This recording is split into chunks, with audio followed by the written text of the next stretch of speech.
Hello Commanders! In this video we'll try to defeat all 4 crises in Stellaris in the maximum difficulty. Every time they appear they will double in strength until the maximum of 300 times their power. Things get completely insane by the end of the playthrough. We achieved more than 200 attack per month, over 100 million fleet power. Bubbles herself ended up the video with almost 50k power. This is the ultimate Stellaris Empire. Now, those videos really hurt the channel algorithm, so if you Commander like this kind of gameplay, like and subscribe so that I can continue to provide this content for you. Now, without further ado, let's get into it. Today we'll be starting out a new playthrough on the channel, testing the synthetic fertility origin in the brand new patch 4.0. We did a playthrough using this origin before, however things have changed quite a lot and it is one of my favorite builds. It has so much potential and I think that with the biogenesis most people are forgetting about the machine ascension because, well, nobody wants to play with old toys. However, I do think it is quite strong and I will be guiding you through all of the steps because it is quite a challenging origin if you don't know how to do it in the first years of the game. Because right at the start of the game you have the pathogenic genes which prohibits you from colonizing planets, reproducing your pups, and your pups will slowly decline due to their infertility. So I was holding back on doing this origin for a while because it was bugged and factions were extremely powerful, but now just today the devs have fixed it and factions are back at normal levels, so we won't be exploiting any type of weird interactions. This is just the intended features that the devs have already fixed, so everything that you see here will most likely stay the same in the future. So for our civics we're gonna have the Parliamentary System, because with this origin ideally you wanna have the tech rush and have the unity coming from other sources so we can ascend quicker. And Parliamentary System will grant us plus 40% faction resource output, and that in combination with Fanatic Egalitarian gets us at a plus 90% right at the start of the game. Very powerful. On top of that we'll also have the Technocracy, which will grant us some science directors improving our research speed, and all of our scientists will have the expertise traits. And expertise, my friends, is very important for the synthetic fertility, because ideally we want to research very specific technologies in the engineering field as quickly as possible so we can ascend quicker. Unlike other ascensions, using this origin you don't necessarily have to pick an ascension perk. You can literally just finish the technologies, finish your situation, and you'll have the adoption of the tradition. So very good. For our authority we need to be democratic so we can grab the Parliamentary System, and it works just fine with factions, giving us plus 10% faction approval, and for every level on our ruler we'll get a little bit of faction resource output, which will help things out. On top of that we can always reform the government whenever we change our ruler, so that is quite a handy thing to have, especially because later on we'll remove the Parliamentary System, we'll ascend, use the modularity, and we'll grab the Dark Consortium so we can have the Dark Matter engines in our population. For our effects we're gonna have the Fanatic Egalitarian, as I said before, for the faction resource output, and also the specialist output is very nice. And on top of this it allows the Utopian living standards, which is tremendously good in the early game because it will increase your population political power, basically translating in more unity production from your factions. Later on, after we ascend, we can shift the Utopian living standards for something like the academic privilege, because we're also gonna be materialists, on top of giving us plus 5% research speed and less robot upkeep. So you can see here that all of these things synergizes very well with our plan for the Empire. Everything is laid out connected and will greatly improve our empire later on. Our traits will follow the same thought process. We're gonna be intelligent,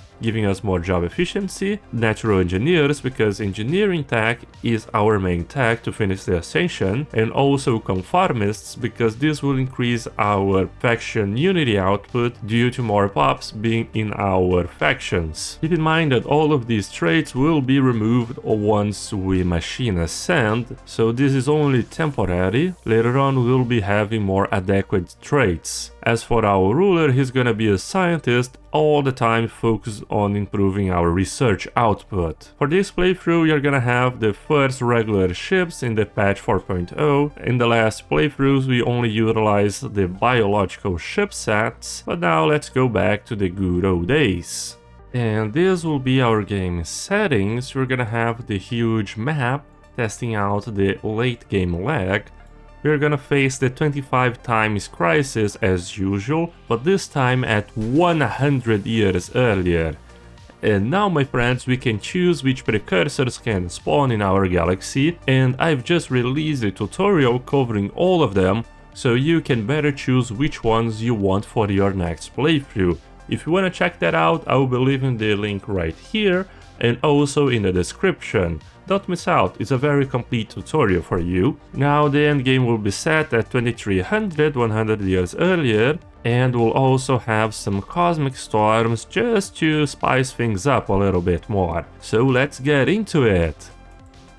So we start off in the Destiny Empire homeworld on Nest Primus. Now, using the synthetic fertility, we have the identity repository, and what it does is every month we'll be losing 50 pops. Those pops would be resettled to this building, and this will produce unity, research and trade, scaling up with the amount of identities we have stored here. So by just waiting, we'll be improving our tech and unity production passively, at the cost of our population decline. But thankfully in patch 4.0 this actually got a lot of buffs because we have a surplus of 27 pops, which in current patch terms equals to 2.7 thousand civilians. So those civilians aren't producing many resources. However, in the previous patch we will only have our 30 pops and already start losing them right at the start of the game. Now things are a little stronger for the synthetic fertility. So our first steps should be on making our government the most efficient one for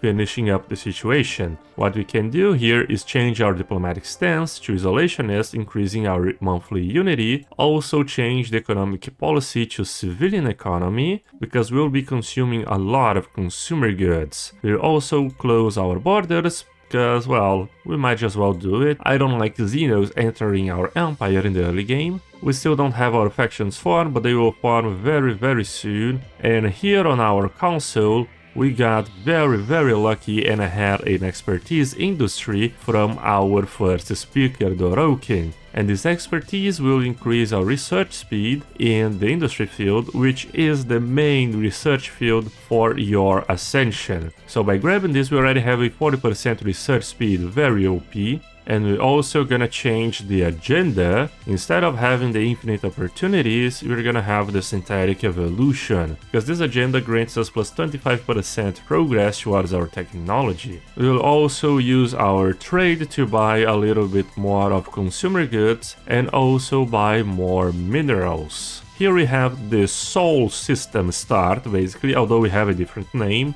And in the Sol system, you will always have the Alpha Centauri nearby, and it will have a special anomaly that will give you a very nice bonus to your unity. So ideally we want to serve this system as quickly as possible to skyrocket our empire. Here in the situation we can actually choose a different approach. For now we're gonna have the research focus, which will greatly increase our research speed in the engineering. Later on, when we have a very large deficit of energy credits, we can shift it back to a more conservative approach. Our first building will be an automaton monument, because it will increase our unity production and also gain additional effects depending on our effects. In our case it will be research and a little bit of trade, so a very nice building for the early game when we have loads and loads of civilians. Now if you look at this, our factions are producing a total of 20 unity. However, if we go ahead and change our species type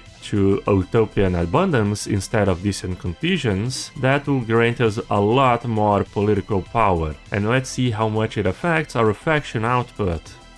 Yeah, so a 32 now, 35 actually, very powerful. As for our first tradition, we are gonna dip into statecraft, so we can have the constitutional focus increasing our council agenda speed, making us launch the synthetic evolution agendas even quicker. After we grab the constitutional focus, we can have it amongst peers because it will increase our council level every time we launch an agenda. Right now we are still 1.5 years into the game and already have a production of 118 unity per month on top of 200 tech. It's a tremendously powerful origin in the early game. Our second building right here can be a research lab, so we can speed up our tech rush a little bit more. We already finished up the geothermal fracking, and we can have the powered exoskeletons right away, just as planned. After we grab all of these 3 perks from the Statecraft edition, we can actually stop utilizing the Unity for grabbing new traditions and stockpile it until we finish up the situation, because ideally when we adopt the synthetic tradition, we wanna finish it up in one go. Oh, we actually found a ruined strategic coordination center. Man, that is fantastic, I'm telling you.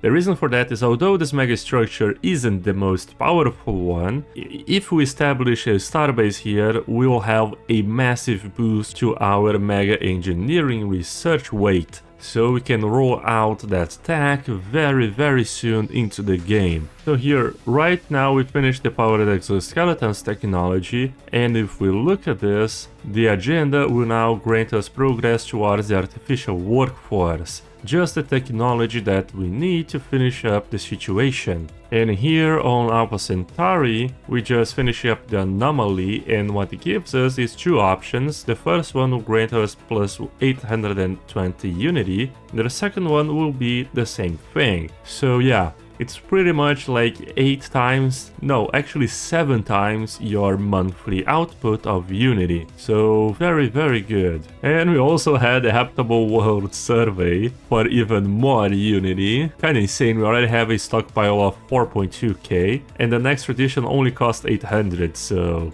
kinda nuts here. Now we'll start losing up some jobs because we run out of civilians. Yeah, they all died, unfortunately. So there is no need for the Autocaton monument anymore. We can demolish this building and save up on some monthly energy credits. Because right now we are losing 4 every month and we're still buying 15. And the reason for that is because our identity repository already have almost 2800 identities, consuming more than 55 energy every single month. But look at the production, it's just massive. Insane amount of technology, research, and also Unity on top of a little bit of trade. A fantastic building to have. So now that we finish up the engineering research, we actually finished the first stage, the robotic workers, and we can grab the artificial specialists. And we didn't even launch our agenda yet, but it will grant us progress towards that same technology. So let's launch it.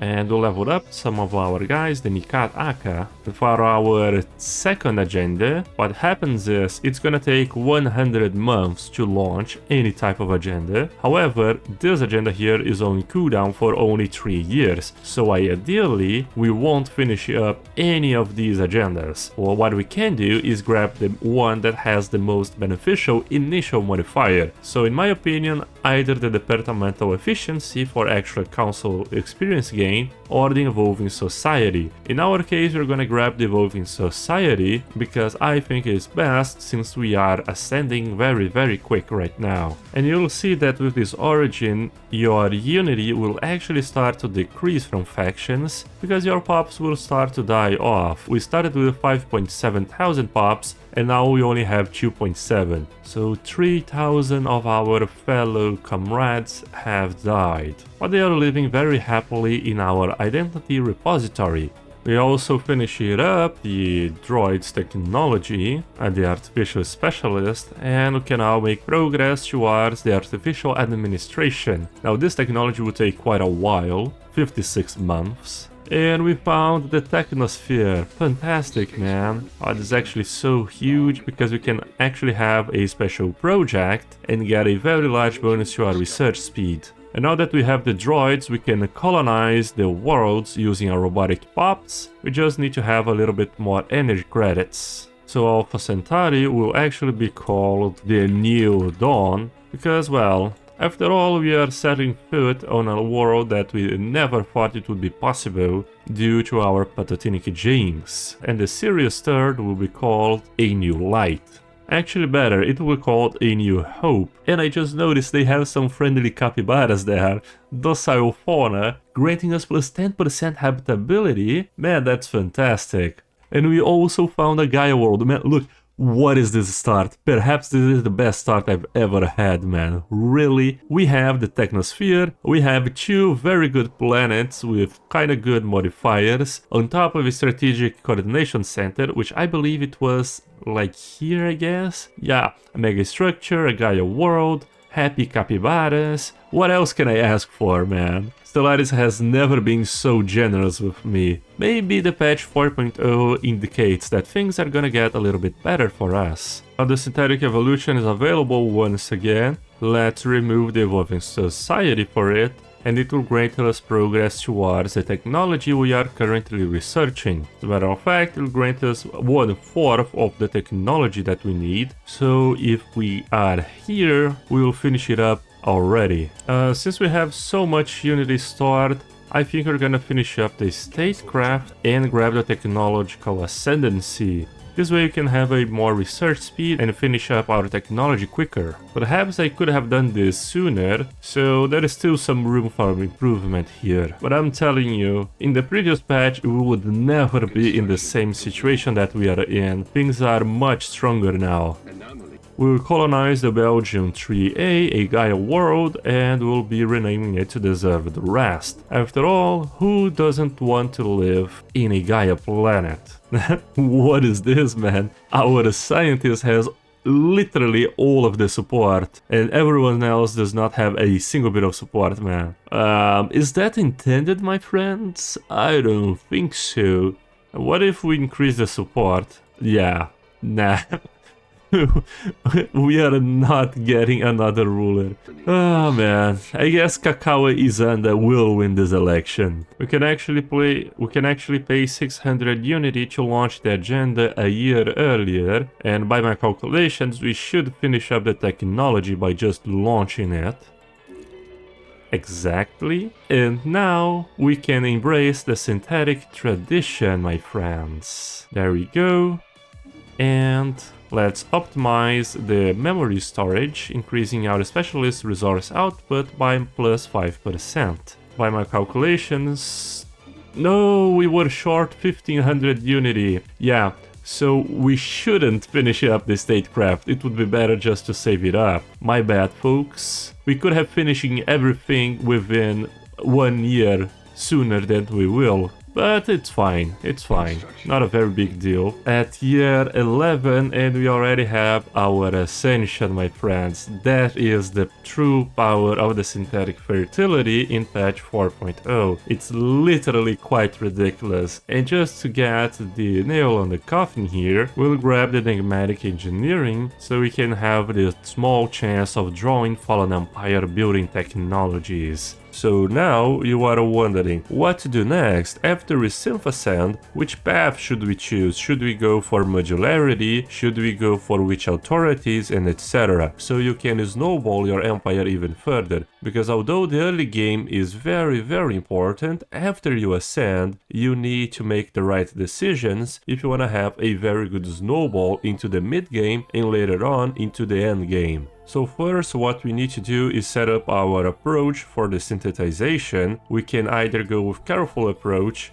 and that will upload 100 pops per month to their new bodies, or we go with the full speed, converting 200 pops for their new bodies. Now, I really prefer to use the full speed because it will double the speed, obviously, and in the early game we do not need that many alloys, and you're gonna see it finishes off pretty quickly. Since you only had like 600 pops, what it happens is within 8 months, oh yeah, it already finished, who would have guessed? So we end the synthetic fertility event chain and we gain the synthetic dawn modifier. So basically our synthetic pops are even stronger than regular synths because they have more points, picks, and also the synthetic salvation trait, which increases our job efficiency from bureaucrats and a little bit of happiness. And here on the synthetic rebirth, you can either go with the identity fusion or the identity initialization. Now what it does is those technologies, they will unlock 2 new policies for you depending on which one you research first. Now ideally, in my opinion, you should go with identity initialization because it will increase your pop assembly cost by plus 20%, which is kinda bad. However, it will increase your happiness by plus 5 and resources from jobs by plus 5. The other 2 options, which would be the identity fusion or identity copies, would actually only give you negative modifiers and not a single one good. And on top of that, we gain access to 2 very powerful edicts, one improving our mechanical pop assembly by plus 15% and the other one making our leaders a little bit more powerful. So since we are below our edict fund, we can actually just right away activate those 2 edicts, and we already have a very good bonus to our population. We can also activate the capacity subsidies, why not, right? And now that we have synth ascended, we must build an identity complex in one of our planets so we can continue our situation. Here I'm gonna build it on our capital world because I'm still deciding on what I'm gonna do with our colonies. One thing we can do after we synth ascend is sell out all of our monthly food production because we don't need them anymore, we have become machines. And now that our economy is a little bit more stabilized, we can start building up research and mining stations whenever we can. Now, you will start the digital refactoring event chain after you synth ascend, and here we will always have 2 or even 3 options from which to choose. One of these options will be focused on the physical aspect of your ascension, and the other one will be focused on the virtual aspect. So here you can pretty much get an idea of what will happen at the final stages of this event. So if you choose a more physical approach in general throughout the whole event chain, you'll end up having the modularity ascension benefits and also the physical government authorities, which in my opinion are much better than the virtual ones. And the same one goes for the virtual paths. If you go this way, we'll have obviously the benefits from virtual ascension. However, my friends, keep in mind those are not the benefits from the virtual tradition tree, so you won't have the virtual pops spawning every time you construct a new building. Instead, you only have the powerful edict and also the powerful virtual trait. So in the end, I really think that modularity here is much stronger. So for our first option, we should focus on the freedom of movement because this one is obviously the physical option. The other one is we can come up with means to create remotely operated surrogate soldiers to alleviate the rigors of war. So basically war drones, and obviously it's the virtual option. In every single one of these pop-ups,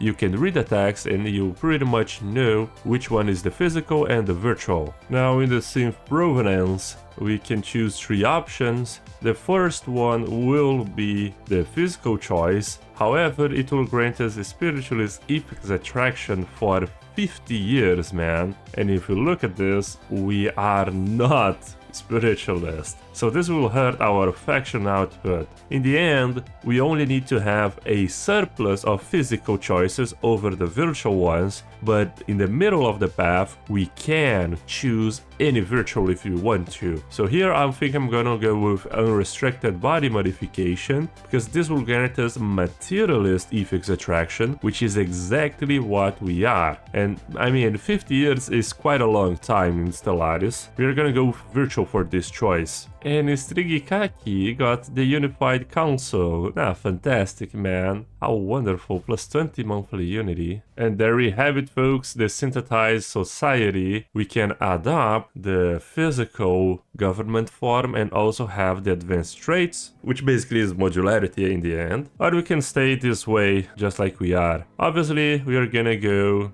for this option that is not much to think about here. And now, after we research the machine template system technology, which we already are, just 13 months remaining, we will be able to modify all of our POPs. This also got us the democratic transference government form, and what it does is it's quite good. So look at here, it gives us plus 1% job efficiency for the specialists per districts, my friends. So, for instance, in our capital, which is a size 18 world, if we pick something like the Mastery of Nature, which increases the number of districts by plus 2, then we get an orbital ring, increasing it even further by plus 4, and let's say we get the expansion tradition tree, granting us another one. We'll have a 25 planet size, which will boost our job efficiency for the specialist by plus 25%. So it's kinda ridiculous, especially in the new patch, which districts are the most important part of your empire. It is not buildings, it is districts now. For our next tradition, we want to focus on our economy. If we had found a nearby alien empire and they were hostile to us, we should grab the Utopian tradition, but so far we haven't made contact with anyone else, so what we can do is focus on the economy, and now we're gonna adopt the mercantile for one main reason. So if you look at our economy, we are having a very large surplus of energy credits, and that should maintain throughout the game, for one simple reason. After we research the Dyson Swarms technology, most of our energy will come from our mining stations, and on top of that, later on, we can have the Dyson Sphere granting us massive amounts of energy credits. Now Action, why are you talking about energy? You're actually losing consumer goods. Well, my friends, we are gonna adopt the mercantile because we can have the consumer benefits trade policy, which converts trade to consumer goods instead of energy. This way we can focus on tech rushing without having that massive worry about our consumer goods deficits. On top of that, mercantile will grant us basically benefits throughout the whole empire, increasing our trade and amenities per 100 civilians. They will also grant us plus amenities from traders, increase the trade from jobs, increase the monthly trade, and reduce the market fee, which is very important since we are buying what we don't produce and selling what we produce at surplus. But don't get me wrong here, prosperity could also be a very good option. It's just that I have the plan on having all of our consumer goods come from trade and have all of our specialists work as scientists instead of consumer good jobs. Now that we researched the machine template system, we can modify our POPs. However, our next technology will grant us plus 3 machine modification points. So I guess we wait a little bit and have our POPs much more efficient. Oh, in our last video we found the Gargantua, and boy, you cannot ignore the system. So by doing the special project, reaching for the orb, we can have the Infinity Machine helping us in our research, granting us, I think it was plus 10% research speed, or was it plus 5%? I can't remember right away, but it is basically a free research speed bonus for you. So always do this, right? Now we can have the mercantile perk, we won it before, so we grab this, we go to our government and we change the trade policy to consumer benefits. Now in the next month our consumer good production should be very much on the positive side.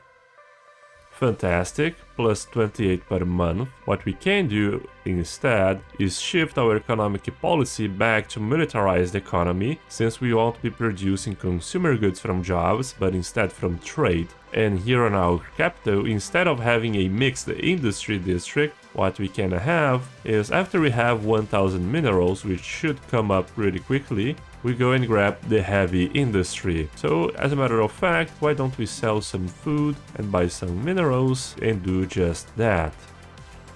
Now we can contact the main processor unit or hack the constant calculator if you are a materialist. So I have just looked it up on the wiki, and I actually didn't know this, but if we hack it, we have a 50% chance of gaining plus 5% research speed. However, if we contact the main processor, we can have a 25% chance of gaining 10% research speed and 75% chance of gaining the positronic AI technology. So I think we are gonna try to contact the main processor unit, because in the worst case scenario, we'll also gain a technology, whereas by trying to hack it, we can gain nothing from it. So yeah, let's do this one. Oh, nice to meet you. Alright, why don't we go with this statement is false. Can we assist in our research? And we will allocate resources to you. So our scientist will stay stuck here for 1800 days. Well, since he is one of our most leveled up scientists, we can actually just hire someone that is under-leveled, because it does not change the time. Like, having a high-level scientist here is just not worth it. We just hire a common one and just build a science ship to continue our surveys. So a lot of things happening at the same time. The first and most important one is that we have the cross-model standardization, which means we can now modify all of our pops by creating a template. So these will be our main species. They will have everything improving their job efficiency, and especially the research job efficiency. And in the previous patch, what we could do is actually have another subspecies with only pop production bonuses. So we'll build those pops very rapidly, and we then assimilate them in our main kind. However, I'm gonna try to do this in this patch, but I don't know if that will gonna work. So we'll have to see it later on. Another thing that happened is we can launch our agenda, giving us more monthly unity, and now we are gonna make progress towards expanding the council finally. And now that we are also suffering from shortage of dark matter, from actually losing minus 0.00, but okay, we can actually ignore it because we're losing only minus 30% resources from jobs, and the dark matter engine grants us plus 40% job efficiency. So in the end, we are making a surplus of at least plus 10%, but it is actually even more than that, because job efficiency is much better than resources from jobs as a modifier. The only problem is that our build speed and sublight speed are very minimal because of this. So what we can do is set up the Lucara chassis, which is the main pop build speed, to be integrated into our default subspecies, which is this one. So by doing this, we already have a massive population change of plus 56 last month on our capital worlds, and on the other worlds things are still getting some traction. Another thing that we can do now that we have ascended is set up our citizen species type. Instead of Utopian Abundance, which costs a lot of consumer goods, we go for the academic privilege, and that will actually improve our job efficiency for researchers as well. In our technologies, we want to research the ion thrusters, because this will increase our sublight speed for our science ships, which currently are suffering a lot from the sublight speed reduction. And here we have the Dyson Swarm, just as I was saying before. Fantastic. Election, let's elect our president again. And what we can do before the election as well is reform our government, removing the Parliamentary System, because if you look at these, factions are only producing us 72 unity out of the 300 we are making. So not very good in the end. We will go with the merchant guilds, because this will grant us merchant jobs in our capital buildings, which will provide us trade, and thus provide us with consumer goods as well, increasing our overall pop efficiency. Here on New Hope, where we have the happy capybaras, we also have a plus 25% society research from jobs, so we are obviously gonna have a society research specialization zone to capitalize on that. Here on Desert Rest, our Gaia world, we have a plus 10% resources from jobs, And ideally we want to have our Forge world here because of one simple reason. Resources from metallurgist jobs is not a very common modifier, much less common than, let's say, resources from physicists, so this will be more optimized in the end.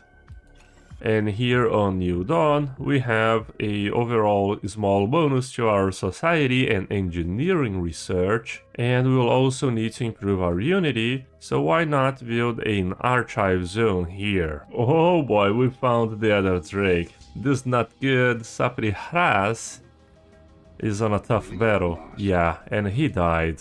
Unfortunately, my guy. Here it is exactly what I was saying. Just look at how productive our researcher jobs are. We only have 320 biologists, but they account for 780, so more than 2 times their regular production. And that is without even accounting for the bonuses from their resources from jobs. Here, although we have a minus 30% resource production from our dark matter shortage, we are producing, instead of 46, which would be the base production, we are making 73. So yeah, almost double, even with the negative bonus, so very strong overall. And this economy here, my guys, only tends to increase in productivity after we research the dark matter drawing technology and can grab the Dark Matter Consortium civic, which will grant us dark matter for every physicist jobs, basically having a very large production, so we'll never suffer from this shortage. And later on, what we can do is finish up the mercantile tradition, go here for something like the discovery, so we can, well, discover all of this massive galaxy, on top of increasing our researcher efficiency and reducing their consumer good cost. We finished the Synth Ascension, and now we have a kind of a problem, which is the shortage of dark matter. However, my friends, what we can do is just grab the Dark Consortium civic after we have the dark matter drawing technology. So this is our main goal, to get that tech, reform the government and get the civic, to gain a plus 30% resources from jobs. Now, unlike other shortages, a dark matter shortage does not give you the situation which basically implodes your whole empire. Instead, you only get this minus modifier here, but it is better for us to have the dark matter engines, which give us the job efficiency bonus, than it is to not have it and also not have the negatives. So as well, plus 40% efficiency is better than minus 30% resources from jobs, if you get what I mean. And since we have a massive reduction to our build speed, ideally we wanna always be building something in our planet. This way we'll always have empty jobs and, well, things will work out even though we have a minus 75% infrastructure build speed. And the world of A New Hope has the happy capybaras. Now, imagine living here. It must be very awesome. And oh man, the Infinity Machine. We only got the 0-point reactor technology. I wish we got the research speed modifier, but that's okay. It's a very good technology nonetheless. And we can expand our council. Fantastic, man. Why don't we grab a science director senior to help us out in our research? That sounds good. And paired with that, we go ahead and launch the departmental efficiency to improve our councilor EXP and later on, even their council effective skill. Fantastic, we have the galactic administration technology now, which means we can grab another civic. Which one should we choose? That is the question. Well, I'm thinking about going with functional architecture, which is a very underrated civic at this point. In the previous patch it was an S tier absolute must pick in the early game, but now it fell off completely, just because it does not grant a building slot. However, I think this will serve us just fine, since it increases our infrastructure build speed from the civic and also from the council position. And if we look at this, well, we don't have a very good infrastructure build speed, so it will help us out very much. And we finished the mercantile tradition.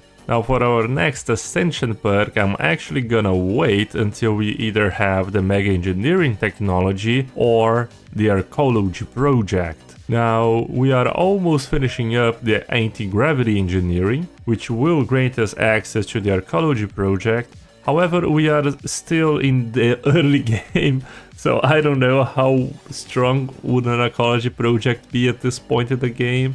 I don't even think we have the economy to support it, to be honest. But the Mega Engineering we do. We have a ruined Strategic Coordination Center right here on the Utopian system, and it is especially good for one simple reason. After we repair it, we will have access to the Galactic Wonders megastructures. So yeah, it's kinda ridiculous. Imagine having a Dyson sphere, let's say, within 50 years into the game. That sounds completely ridiculous. What we can do, my friends, is this. So now we have access to the Empire Focus, and if we shift to development at tier 10, we'll have the guaranteed research option of Mega Engineering. So why don't we go and do just that, shift our focus to development, and let's try to finish up all of these tasks. So the first one is hire an official. We can do just that because we have only one official. So it will actually help us a little bit. Fantastic. Now, yes, let's see, we completed it. That way we'll slowly make progress towards our development. That's a huge technology. Construction templates, increasing our planetary infrastructure build speed by plus 50%. So basically with this technology, we already have like no negative effects from the infrastructure build speed reduction from our shortage. We are in a very good position now. Our only downside right now is the consumer goods, because we are losing 30 per month. So ideally we want to improve our trade output. Why don't we do this in A New Hope? Let's sell some goods whilst we talk with some capybaras. That sounds amazing. Oh boy, and we found our first alien species.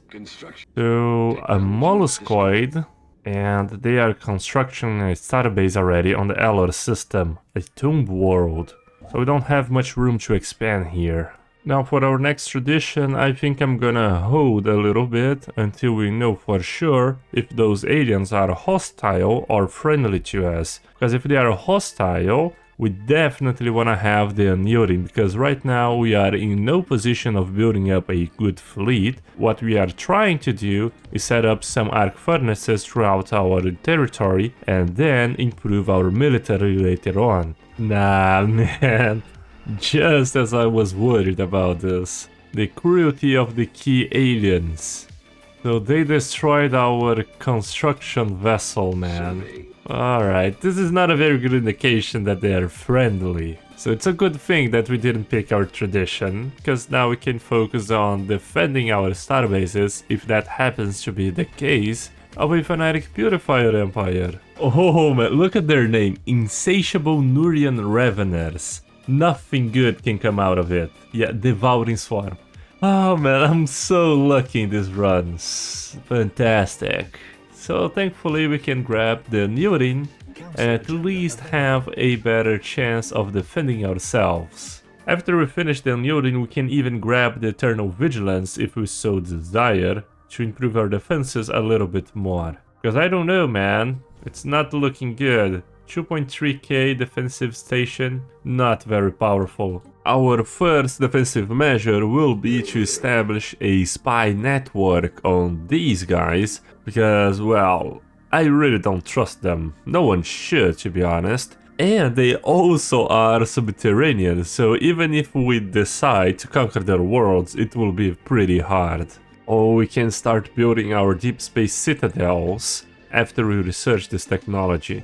That's gonna be very important. So another good thing to have if you are on the defensive side is always goes for the technologies, because although our ships cannot support all of these advanced components, our starbases will instantly upgrade it. And because we have the 0-point reactor, well, it is the best reactor in the game, with the exception of the Dark Matter one, so we should have pretty much energy to field everything that we want. Now that's bad, our president has the lowest amount of support, and he still needs 22 to overpass the Nikat Aka. Well, I think I'm gonna elect my head of research then. Yeah.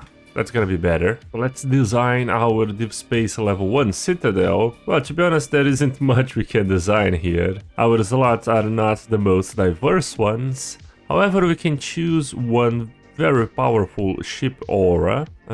Which one? I'm gonna go with the energy weapon damage reduction, because in the beginning of the game, most of the defensive slots will be from armor and hull, which starbases are mainly comprised of those defensive slots, and energy weapons are the main source of damage for those defensive capabilities. So by reducing its damage, we are in fact improving our defenses. So let's build our Deep Space Citadel a little closer than our starbase for only one reason. The starbase itself has much lower defensive capabilities than the Deep Space Citadel, so having the Deep Space Citadel tank most of the damage will actually benefit us a lot. Okay, now they are insulting us. What is this, my friend? You can't do that, because we're gonna just insult you back and declare rivalry. Yeah, the declaration of war, just as I was expecting. Now, our Deep Space Citadel is still 23% completed, so it's not looking good for us here. Well, we are making contact with someone that is terrible sight to behold. We are already at war with someone, like, they completely hate us. They want to devour us still. I don't know how they're gonna devour machines, but that's okay. Well, let's... Oh, they're receptive. Oh my god. Alright. Yeah. Not a very good decision here. Oh, good. They were the artisan troop. That's fine. Yeah. They don't have a negative opinion modifier because we kinda insulted them. They are very friendly with everyone. As a matter of fact, we're gonna become their patron. Just need a little bit more energy credits. There we go. Oh, they're sending their fleet. Ah, man. It's gonna be a close fight. They have around 6k, our starbase has 5.8k, and our Deep Space Citadel is 84% completed. Hurry up, my guy. We kinda need it ready for tomorrow. Yeah, their ships are closing in, man. You gotta hurry, buddy. You gotta hurry. I'm reinforcing my starbase a little bit with some defensive platforms. Let's see if that helps a little bit more. 90%, man. Why don't we put it passive? And let us hope that our enemies do not destroy it first. Now, what is some offense taken by the insatiable Nurian revenants? I don't even know why we have an envoy improving relations with them. Or actually, not improving relations, but doing anything their empire. I mean, they stopped moving their fleets, thankfully. I don't even know why. But that will give us time to finish the Deep Space Citadel. Yeah, precisely. 11k. Now there is no way they can penetrate our borders now. So we are safe. Well, our spy network on the insatiable revenants has shown us that they are pathetic in terms of technology and inferior in terms of economy. As expected, right? What are those subterranean savages gonna do to us? Nothing. They just froze. As a matter of fact, why don't I insult them instead? Greetings! No, you gotta be kidding me. Greetings from a devouring swarm after we insulted them. Okay. I guess it's like a bipolar devouring swarm. Well, now we finished the unyielding tradition, and why don't we grab the Eternal Vigilance Ascension perk? Now this is gonna make our starbases completely unpenetrable. They are already very strong, but now, oh boy. And every 6 months a defensive platform will be built around every starbase. However, I don't recommend you maintain this option, but instead shift it towards half spending, so it will only build defense platforms around bastion starbases. This way you don't have like let's say here on Lyran, we could have 12 defensive platforms for no reason at all. If we choose that option, it will build around every starbase, including star posts. But with this one, it's gonna be only our defensive choke points. And as for our next tradition, what we want to do is reduce our researchers' upkeep, because right now we are suffering heavy losses from our consumer goods, and by going discovery we will also have plus 10% research speed, which is kinda good. I don't think this event has accounted for the new pop system. Oh, now it does. What? No, it doesn't. 1 pop, and the other one said 100 pops. Alright, that's a little bit bugged. Yeah, we only lost 1 pop in the end, fantastic. And we can hire Jin. She's quite good, especially as a defensive admiral, because she has minus 33% army collateral damage, which means that whenever you are defending your planets, your armies won't die very often, and they will also not destroy the entire planet whilst defending it. And they wanna sign a peace offer. How pathetic. So after, I think it was, what, 2 decades of war, they settled status quo without even trying to invade our borders. So yeah, but to be honest, we have a 54,000 military station combined with a 20k starbase, so it's not a very easy system to invade, especially 50 years into the game. I don't know how the meta will develop this way, because, man, it is quite easy to be well defended nowadays. And that is without even upgrading our Deep Space Citadel to level 3 and our starbase and our star fortress as well. So we have literally 0 ships in our empire, and we still managed to win a war against a devouring swarm. That's kinda ridiculous, to be honest. Nah, yeah, man, just look at this. 123,000 fleet power in a single defensive station. If we combine both of our star bases, we have around 150k at only year 55 into the game. And we could even expand this by building another Deep Space Citadel in the same system. So yeah, it gets kinda insane. This is not even our full potential, but we have no real need of building another defensive station, because no one can even come close to this amount of fleet power. So yeah, everyone, this new turtle meta gets kinda insane, and it enables you to tech rush without having to worry much about your neighbors. In this case, we had a devouring swarm, very aggressive as our first encounter, and we still managed to survive it, although we had a total of 0 ships. So yeah, it is very, very fun nowadays to just throw in, tech rush, and that's it. So we are currently sitting at over 150,000 defensive power here, and there aren't any other threats in the galaxy at this point. So now our goal is to improve our economy, especially by unlocking the mega engineering technology and repairing our ruined strategic coordination center. Now this is a massive advantage for us, because after we repair this, we'll have instant access to the Galactic Wonders Ascension perk, and oh boy, it is one of the most powerful perks you can have. One thing that I am trying to develop here is the Empire Focus. I don't know if any of you guys are utilizing these advantages to build up your empire. To be honest, this is my first time exploring this. I don't know how strong it is, but my plan is to reach the level 10 on development, because during the progression levels we will unlock the guaranteed research option of mega engineering. But yeah, things are slowly building up here, it does not move very fast. Really? The birth of the galactic community? Man, I really don't know any empires in the galaxy. But that's good, we can start passing up some good resolutions. Especially on the industry development, since we are machines, and habitability is not a problem at all. Oh boy, the Voidworm Plague. Now perhaps it is a good time to start reinforcing all of our choke points.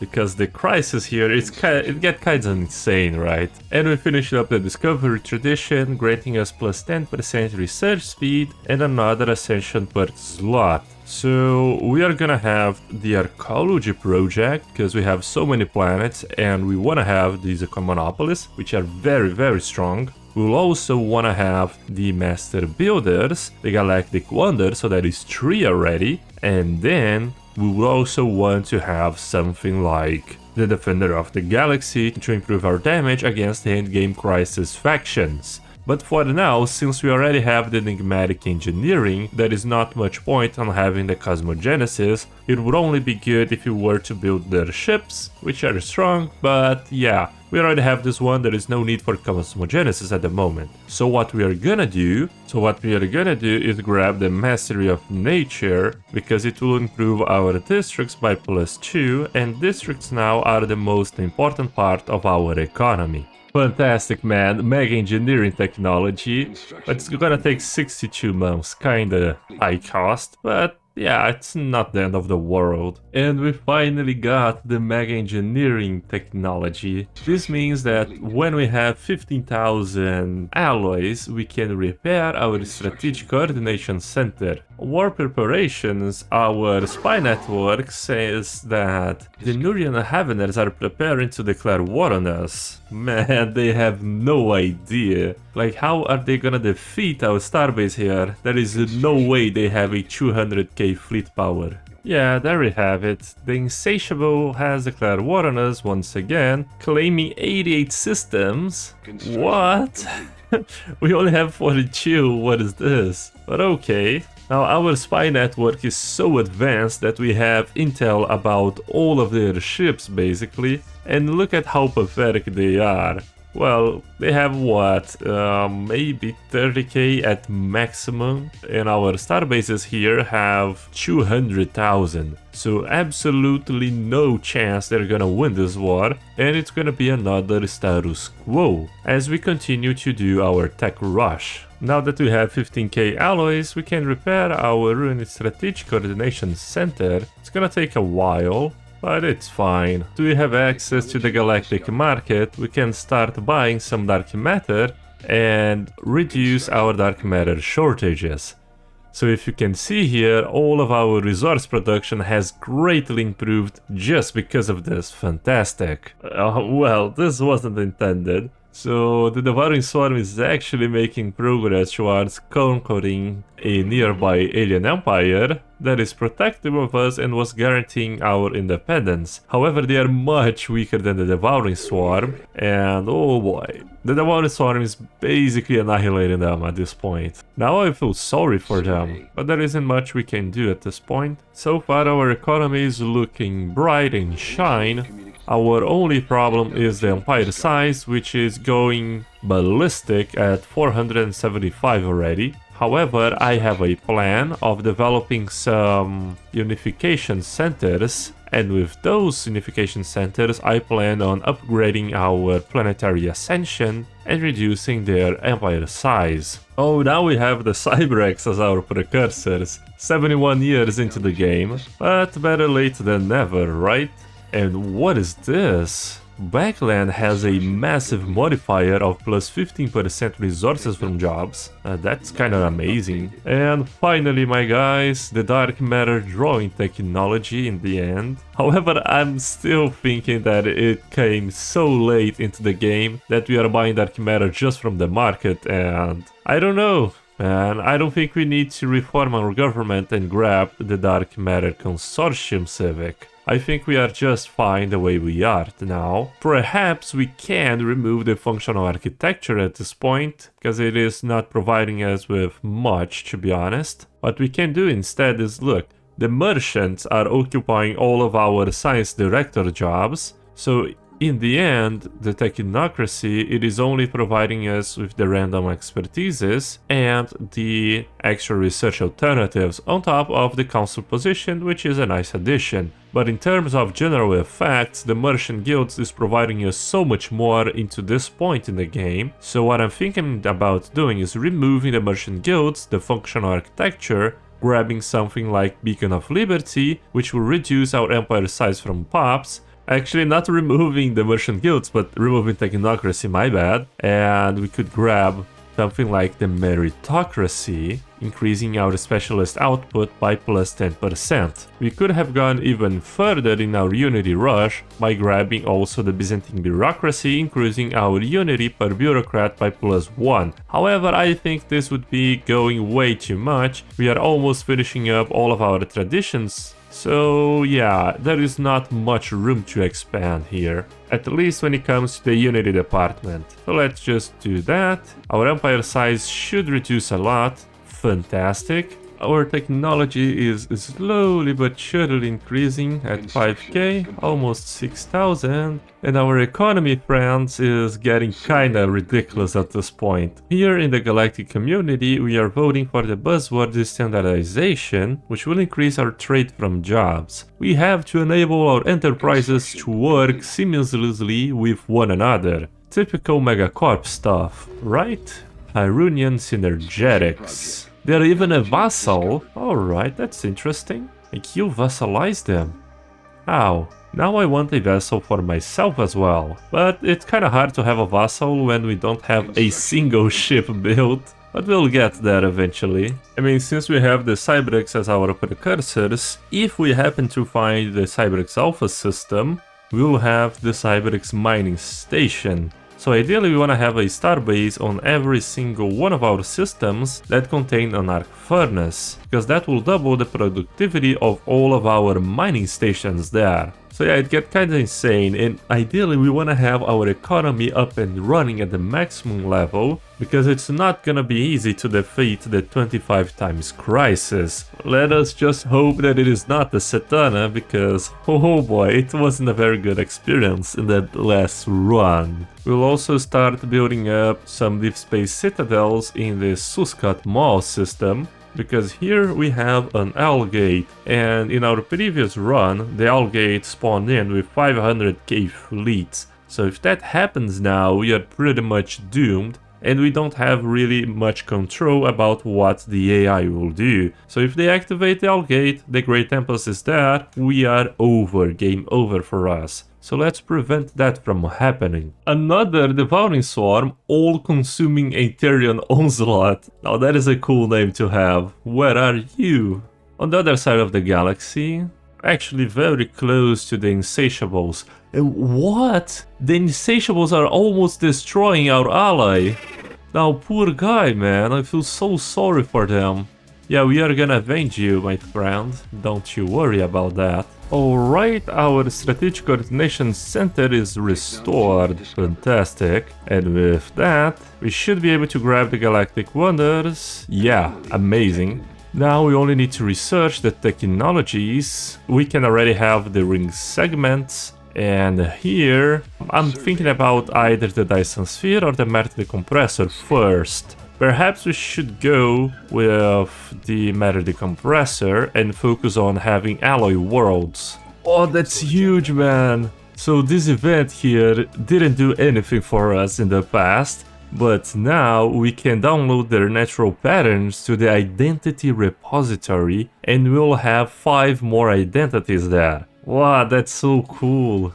Oh man, it's not very useful actually, I just thought about this. So they haven't adjusted this event for the new pop system. So we had 4,900 pops and now we still have 4,900 pops. Yeah, not very good. We already start building up our Matter Decompressor on the Gargantua system. So we'll be drilling that Gargantua black hole. Maybe we'll find Matthew there searching for Murphy. Who knows? And again, the Insatiable wanna settle status quo after doing absolutely nothing. How pathetic. Bubbles! Lost amoeba. It has been such a long time that I haven't had the bubbles in our empire. And it is our only fleet, 84 military power.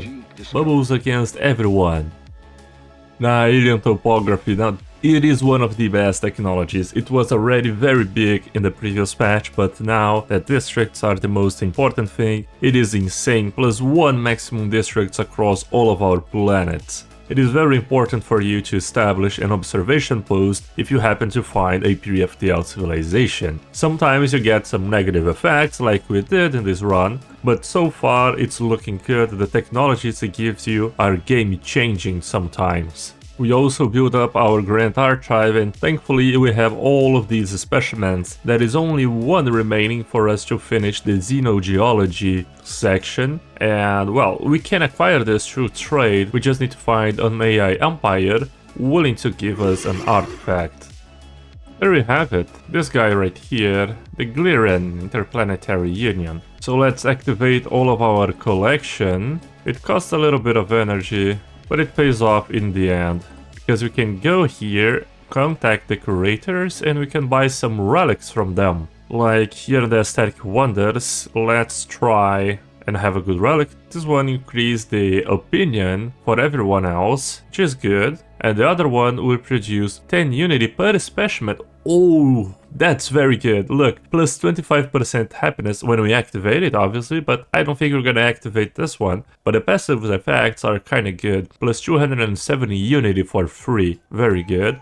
Which other relics can you give us, my guys? For the galactic history, this one increased the sector size. I think the sector size was present in the earliest version of Stellaris, but it's good to see it coming back. And it will increase our resources from orbital stations, which is nice, but not game-changing. The other one, the Propagandosphere, that's a very fitting name. It will grant us more unity per soldiers, which is good, and on activating it we will gain 200k unity. I'm more tempted towards this one, to be honest. And as for our Xeno relic, we can grab this one, reducing robotic upkeep, increasing ship build speed, kinda good. Or the other one, which will increase the resources from job by a base of 5%. Like reducing our robot upkeep by minus 30%, it is kinda good. Much better than a passive effect of plus 5% resources from jobs, and if we so desire, we can even activate it to create 300 robot pops right away.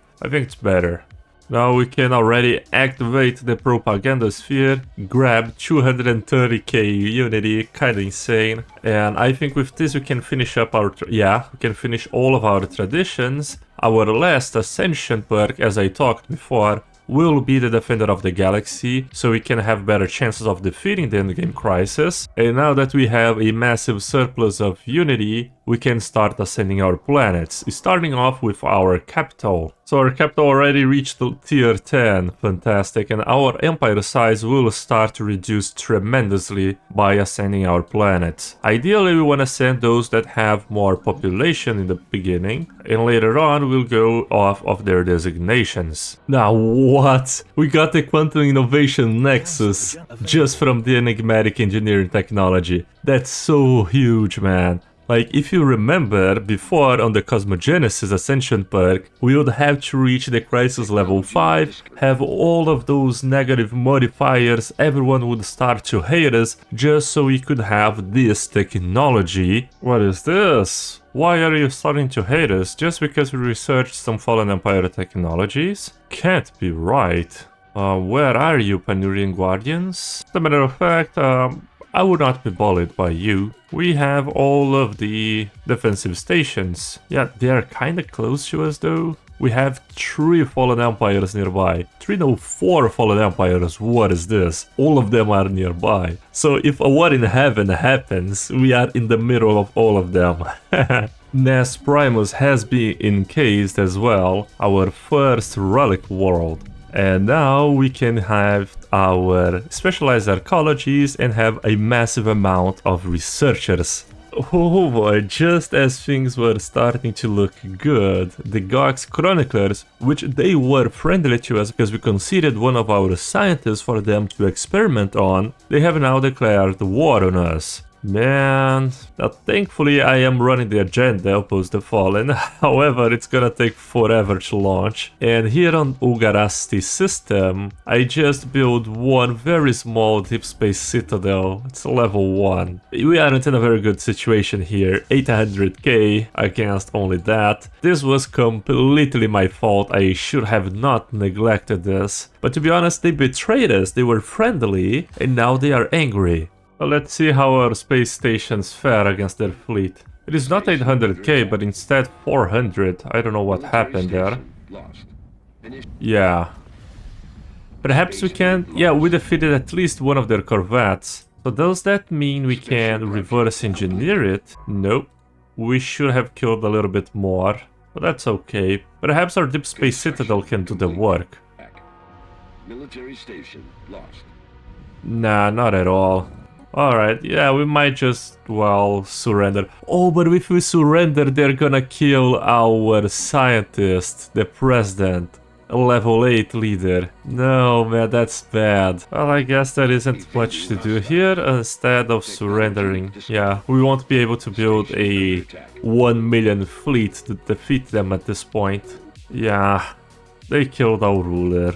That's terrible. So let's elect another scientist. It's gonna cost us a lot of support though. And we finished the Nashmat Dyson Sphere, man. Before year 2300 we already have a fully functional Dyson Sphere and almost a fully upgraded matter decompressor as well. Our economy is fantastic at this point. Well, after we suffered this tragedy, that was the war against the Gox Chroniclers, I think we should reinforce our starbases a little more. Here on the Lazon system at least we have already 3 deep space citadels and we are currently improving them. Perhaps if we can have more than 500,000 fleet power in the system, we can defend ourselves against any fallen empire. Now, the good thing about the deep space citadels is that you can have multiple auras in them, and you can have some quite unique ones, like the ones that reduces the enemy weapons damage by quite a lot. Here we can reduce it by 25% for every single type of weapons. Here I'm planning more on reducing the energy weapons damage,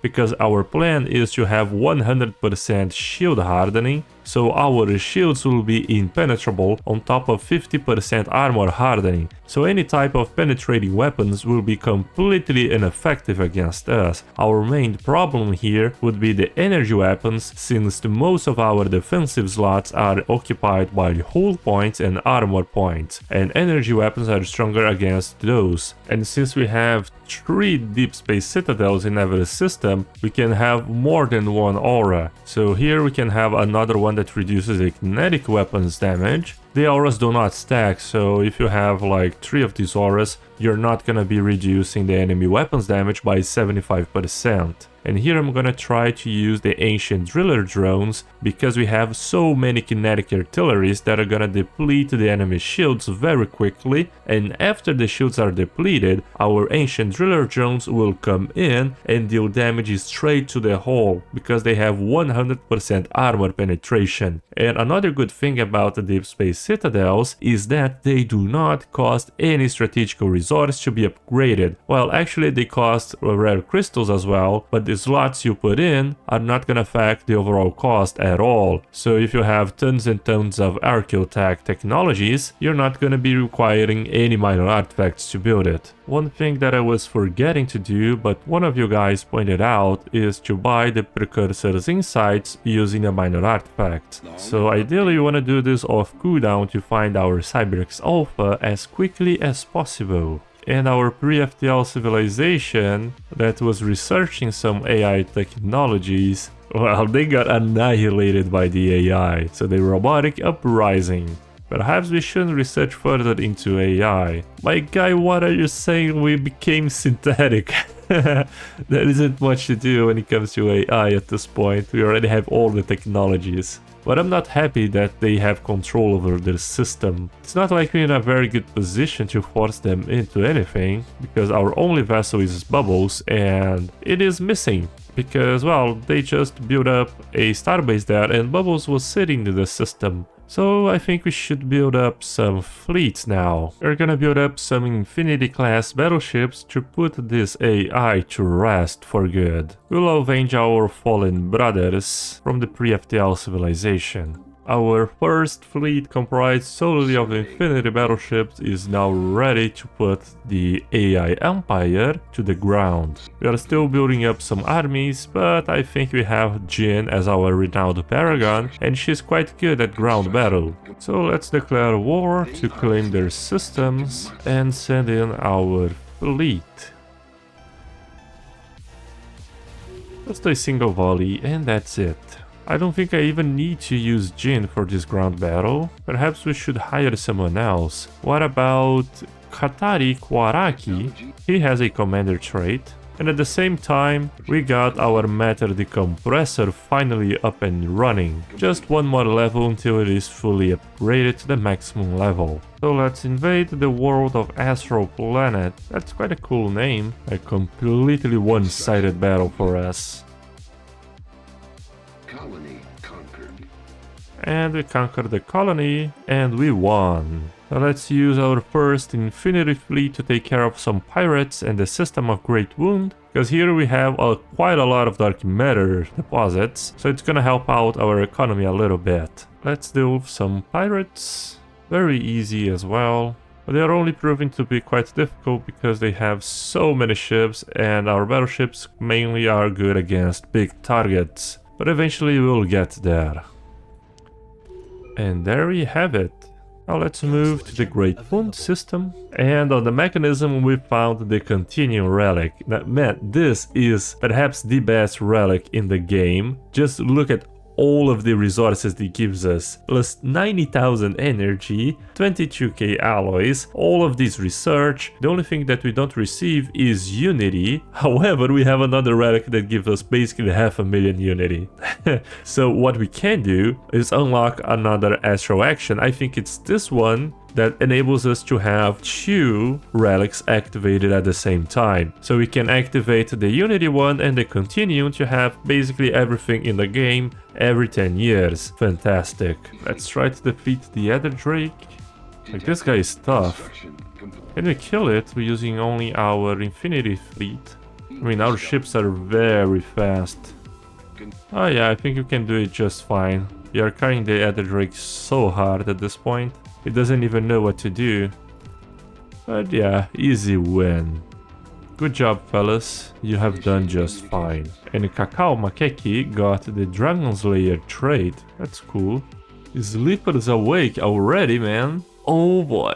Yeah, the endgame crisis can already spawn. So at this point we have very strong starbases. Here in the system we have around 700k to defend ourselves. However, that is not near enough what we need to defeat the 10-5 times crisis. So now what we do is we activate the Continuum, grab all of these resources, we go here to the astral actions, use the lateral artifacting, and then we activate the propaganda sphere to have 500,000 unity. Simple as that. The Gox Chroniclers wanna declare war on us again, probably, but this time we are more prepared, kind of.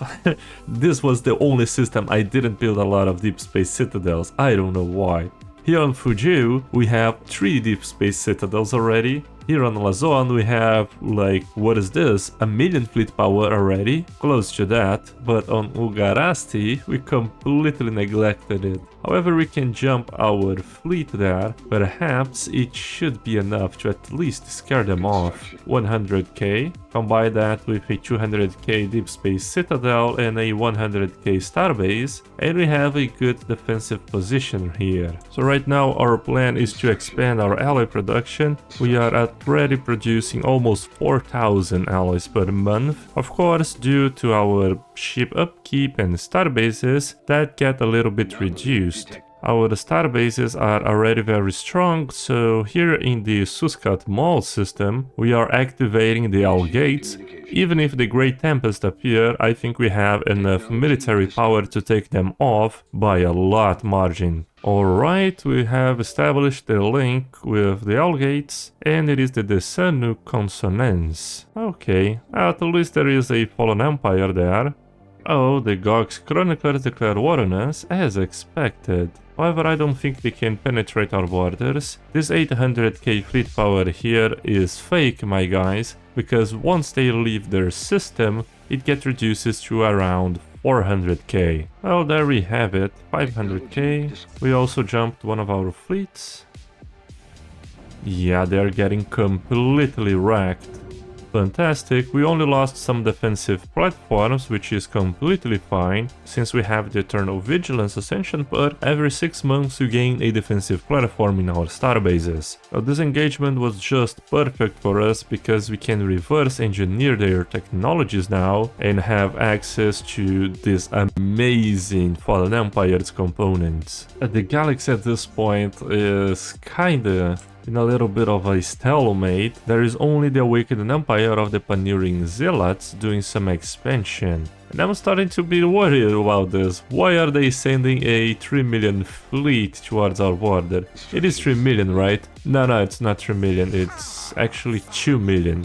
That's fine. Because here on the Lazon system, we already have 300k worth it of Deep Space Citadel, and it keeps just increasing with our repeatables technologies. On the Gorionus system we finished the interstellar assembly, and this megastructure today it reduces the Empire's size by minus 10%. So it's very good if you have it. Before this patch it was kinda useless, to be honest. Like, who would care to diplomatic wait? Speaking of this, we are gonna be starting our first roleplay playthrough of the channel in this week, and we'll be having a lot of cool interactions with the galactic community. So if you guys wanna tune in, I will be leaving here in the description the expected date where we will go live and do our first test using our new mod list. And Borin appeared. Oh, fantastic. Now he's a very good leader to have in war times, mainly because of the brilliant shipwright that will increase our ship build speed by 33%. So because we don't have a mega shipyard already, we are focusing more on the economic mega structures. If the crisis happens to appear, Borin here is gonna help us a lot by improving our ship build speed. And although we are researching and building all of the Fallen Empire buildings basically, the Kritakan progenitors are still patronizing of us for some godforsaken reason. I have no idea why. Maybe they saw the starbases we are building on the Fujo system that is kinda strong, and they got a little bit scared. Let's patronize this guy, why not, right? So it would be very fun if we somehow could defeat the crisis using only our starbases. So just imagine this, the scourge appear and they can't make progress towards our systems because we are just that tanky. Let's see how strong we can get our deep space citadels before the crisis spawn. I really think that the power creep in this patch has drastically improved, man. Before this, we could never even dream about having 30k tech in every single one of our builds. Like, we would need to have like the most efficient empires and tech rush empires to have this amount of tech. But here we are even focusing on other parts of our empire, such as alloy production, to deal with the crisis. So yeah, man, it's really powerful. In my opinion, I'm kinda liking it though. It makes our planets feel a little bit more rewarding than in the previous patch, where we just built the same buildings and that's it. Nowadays we can actually have a more diverse option, although most of the times we still end up with the same specializations. Like, planetary deficits are definitely eating up all of our trade, but we kinda don't rely on our trade anyways, so it's kinda okay. Civics home system located. Where is it? Oh man, finally! 2313, and we found the Civics Alpha system. That's quite good. So with this, I think we'll have the Civics mining stations, as I was talking in the previous videos, and we'll be able to massively increase our resources from the mining stations. Let's delve into the secrets of the Civics. It's only gonna take 1 month, and we should have the Civics Warform. Fantastic! Which enables us to build the Civics Warforms at our capital. Now look, the active effects will start giving us 1k alloys, but after we activate it enough times, I think it starts giving us 20k alloys every, 2.5 years or so. Like, the Continuum gives us 65k alloys and a bunch of other stuff, and this one gives us 500,000 unity, which helps us ascend our planets. I'm kinda on the fence here. Perhaps what I will do instead is activate the Continuum and non-stop activating the Civics Warforge instead of having the Propaganda Sphere active at the same time. I think this is a better allocation of our resources. But what would you guys do? Would you activate the Propaganda Sphere, the Continuum, or the Civics Warforge like we're gonna do?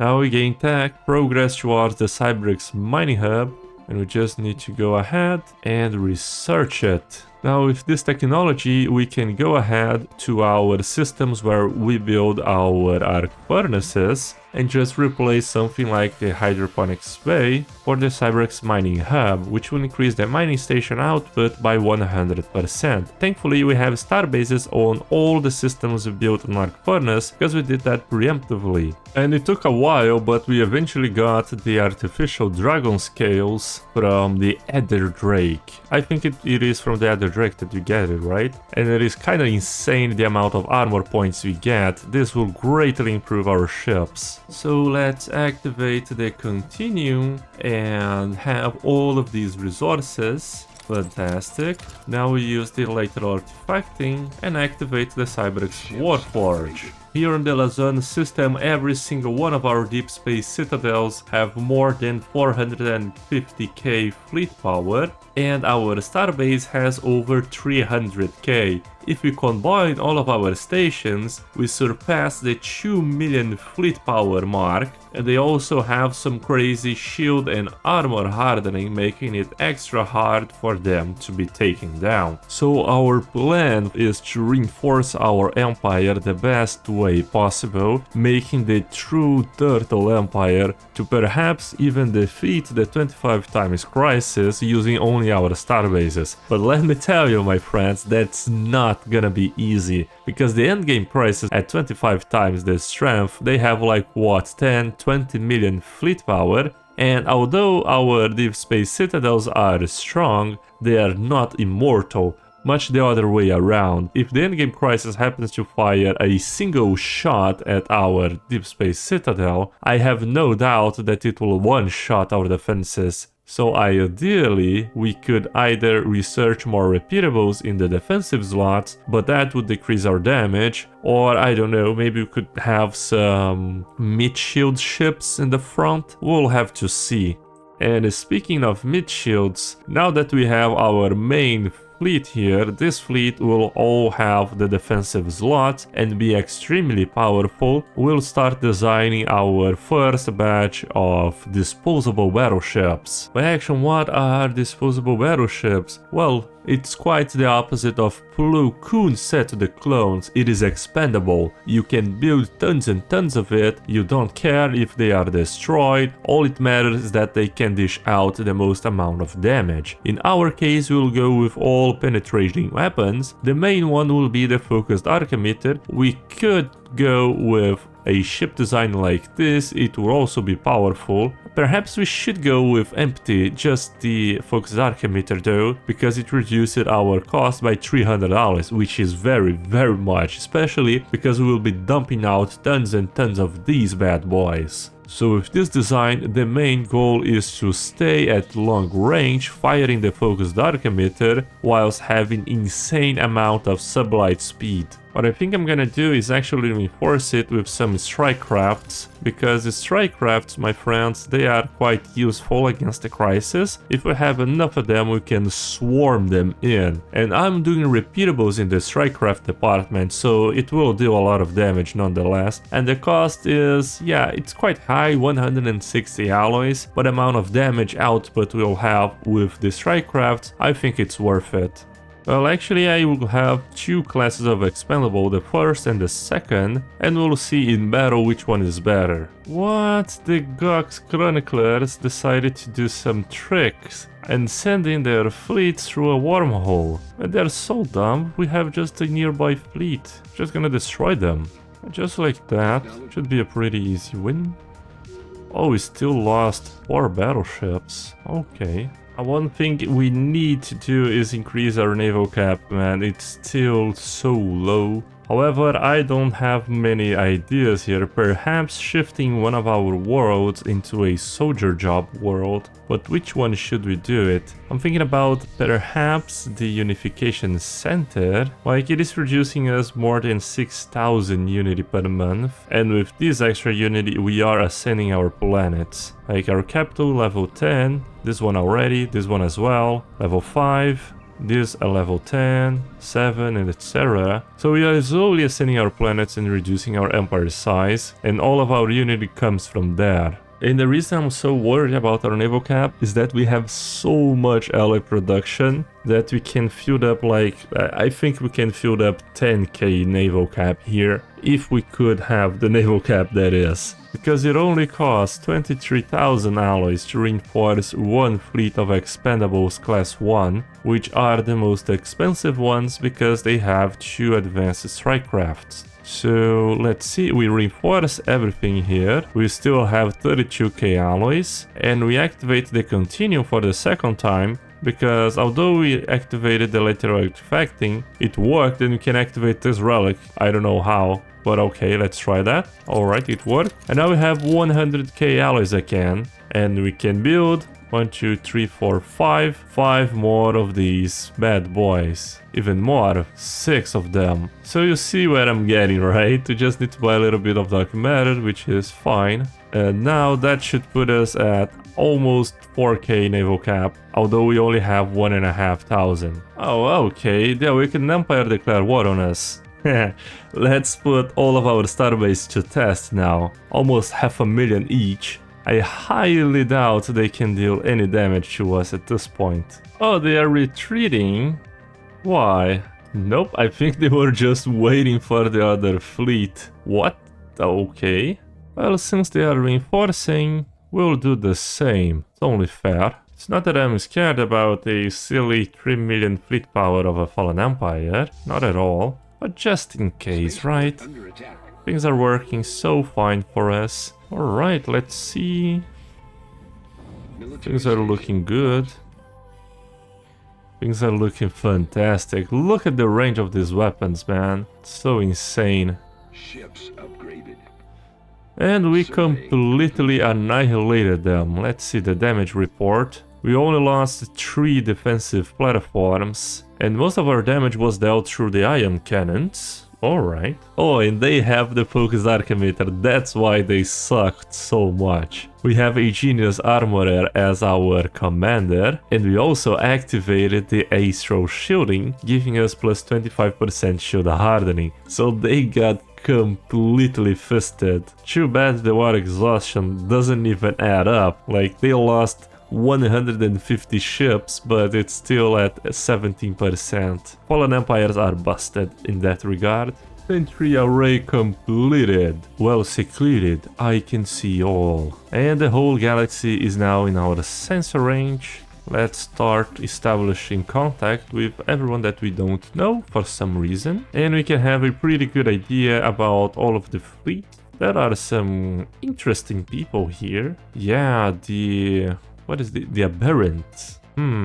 But no one reached this wormhole system. Although we explored like, what, so many astral rifts, we still don't have access to the system. Because if I remember correctly, the empire that researches the most amount of astral rifts gets access to the system. And there is a special relic there. But I have never gotten it, it's so sad. Man, there is no way. Fantastic. I was just so frustrated with all the wormholes because the Fallen Empire keeps attacking us from the wormhole system. We have an L-gate here on Suskat Mall that is worrying me, and we also have another wormhole on the Lyrium system that's bugging me out. So all of these, imagine the endgame crisis having access to all of these advantages to access our border. Man, it is insane, it was driving me mad. But then I got the Daedalus Seal relic.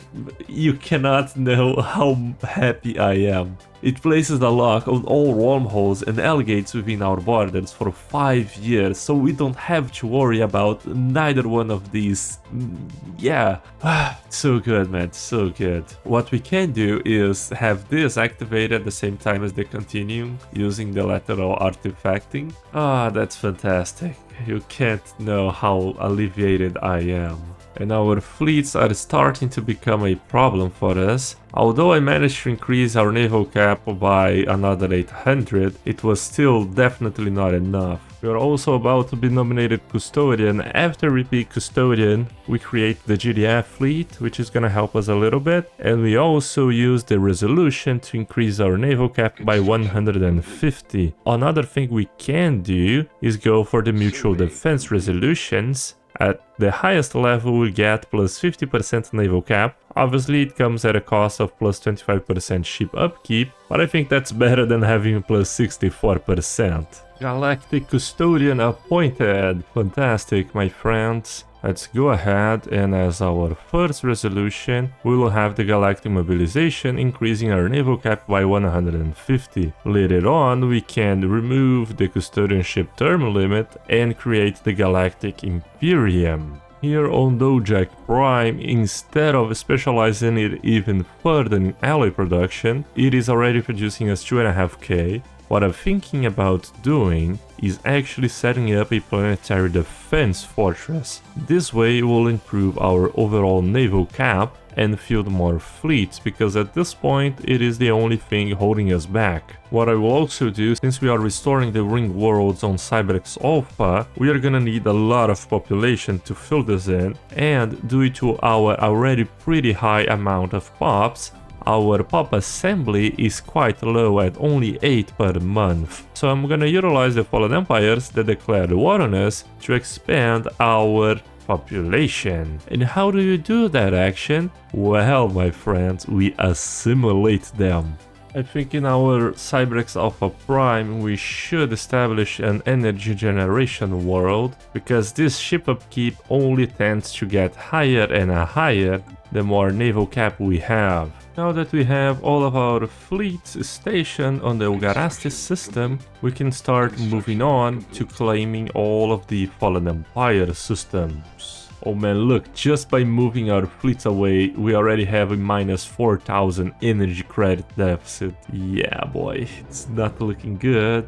We must prioritize our technicians. Oh, in the meantime, I didn't even see, but the Fallen Empire decided to attack the Wistral system, where we only have one Deep Space Citadel, but it was more than enough to completely obliterate them. Fantastic. I think we should even fortify this position. As well, having only one of these is kinda bad. And I just remembered we should theoretically start building up a gateway network. I have no idea why we haven't done that so far. Let's land our armies on the Font of Knowledge. It's gonna be an ugly battle. 4k. Actually, why don't I grab Jean, right? Yeah, it leveled up to 6k. Fantastic. And since Jean has that special trait, she won't kill all of the population whilst engaging in the ground combat, which is very important since we only need their pops, not their buildings. I will do some repeatables in the energy department just to see if it can improve a little bit more, because I'm really worried about our energy deficit. Oh, since we are in a total war against the Wicked Empire, I am trying to conquer their world as well, the Celestial Throne, although this one will be a little bit harder because they have 2 Deep Space Citadels and a fleet nearby. However, I just noticed that every time we conquer one of their systems, it instantly moves from us, which is obviously the concept of total war, but I didn't know that we were in a total war. So let's just jump there and see if we can defeat them all at once. Alright. We are obviously losing a lot of battleships because we have the Expendables class battleships, which is their design intention. This wasn't supposed to happen. How are they so strong? What? I mean, it gotta be buffed, right? It was showing 400k, we jumped in a lot more than that, and we got completely devastated. Well, yeah, Can we see the damage? Have 0 words for what happened here. Our energy credit at least got back up. That's the only positive effect of it. Let's add the galactic mobilization, and after we grab the influence required, we will remove the custodianship term limit. And here on the eternal ground combat that is Stellaris in the endgame, Jin is making progress towards the Fallen Empire home system. The battle is lasting for years and years on end. However, we have the upper hand here. I mean, since the battle takes so long, I could as well research some army damage technologies just to speed this up. And perhaps it will even finish before the battle is over. Yep, just as I thought. We researched it. And the battle is at least almost over now. 43% devastation, but I don't think we killed a lot of their pops at least. Fantastic, Jin. Well done, my girl. Conquered their home system. So with this, we should be able to finish up the war. Yes, fantastic. And now we have all of their population. Let's set the rights to assimilation. Oh, they are already being assimilated. The game already knows what we're gonna do with them. So after they are assimilated into our own empire, they will be occupying all of the soldier jobs and technician jobs that we are building in our ring worlds. Now let's move our war effort towards the Panurian zealots. Perhaps with our main force we can take out their home system. It is quite harder than the materialist Fallen Empire. I don't know if the devs only buffed the spiritualists for some reason, or if it is intended to be just the spiritualists. Man, if I click this reinforce button, it will take forever to reinforce. But we gotta do it, man. We are reaching our stockpile of alloys, and we have the continuum relic to activate. That will give us around 100,000 alloys on top of 200k energy credits. I mean, the game is lagging so much from the reinforcement screen, it's insane. Well, now that we utilized everything, let's go ahead, activate the continuum.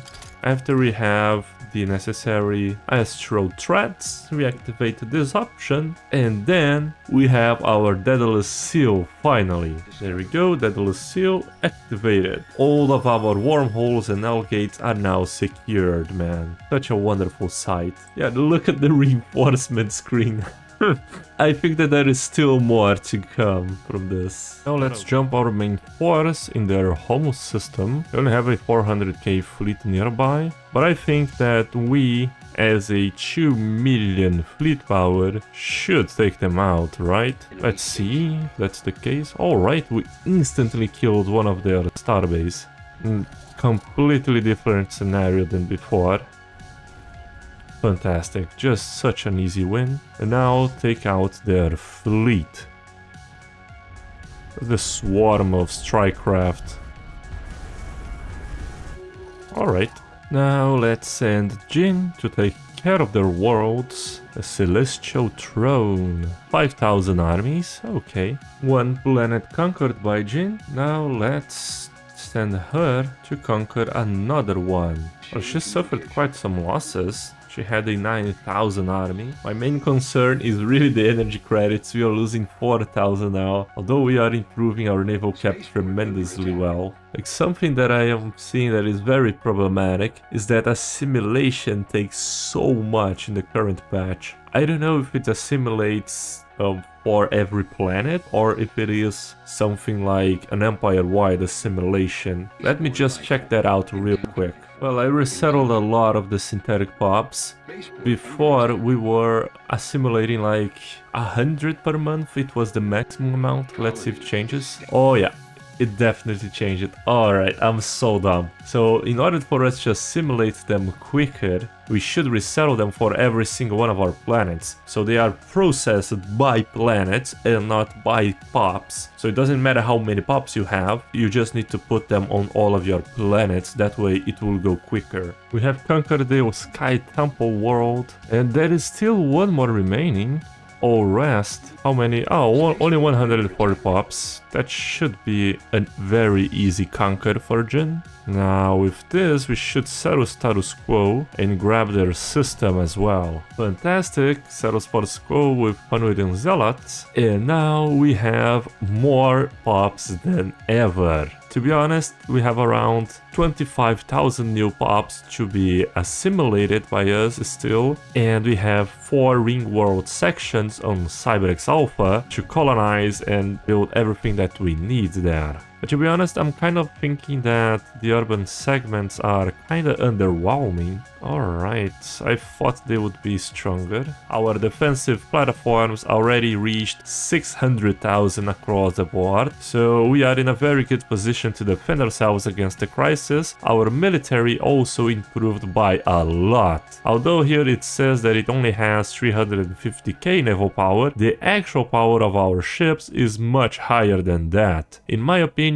one thing that would be very strong with this build, and I am regretting that I didn't do it, is grabbing the Cosmogenesis instead of enigmatic engineering. But yeah, we learn along the way. So our plan is to reach massive amounts of research, and by massive I mean massive amounts. Now we are sitting at 41,000. What if we could perhaps reach 100,000 in this playthrough? I don't even know if that's possible to have with that economy, but we'll try our best. Right now we are losing a lot of energy because we must build up our fleet in order to defend ourselves against the endgame crisis, because it has been 31 years since the endgame. Yes, we set up the endgame for 100 years earlier, and the 25 times crisis can spawn at any moment, so we must be prepared. In our last video we conquered 2 fallen empires, and because of this we have a lot of surplus pops that we still need to assimilate and then have jobs for them.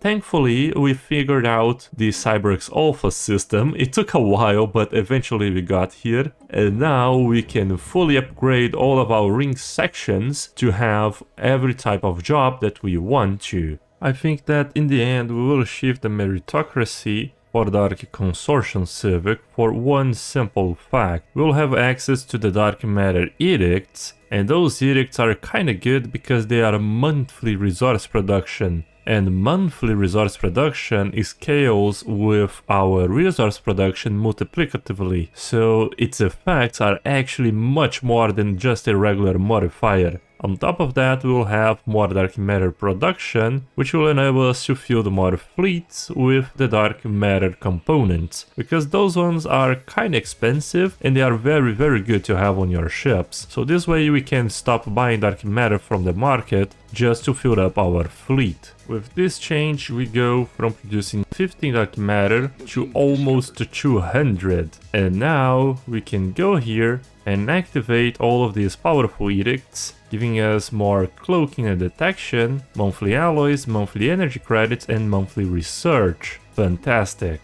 So just look at the change. Right now we are producing a total of 24.6 thousand energy credits per month. After the month passes, it increased by 1,000. Now I highly doubt that if we were to increase our resources from jobs by 10%, it would have the same effect. And I think that because we have a curator archivist as our counselor, I don't know why, but we have the psionic theory technology. That's fantastic, man. It's gonna reduce our empire size from pops by another 10%. With the psionic theory technology, we can summon the dimensional fleet whenever we want to. Right now there is no need, we aren't dealing with any endgame crisis at this point, so let's save it up for when they spawn. Oh, they want to invite us in a federation, level 3, and it is a hegemony. Nah, that's fantastic. We are so gonna be the leader of this hegemony. Yeah, we just became the leader.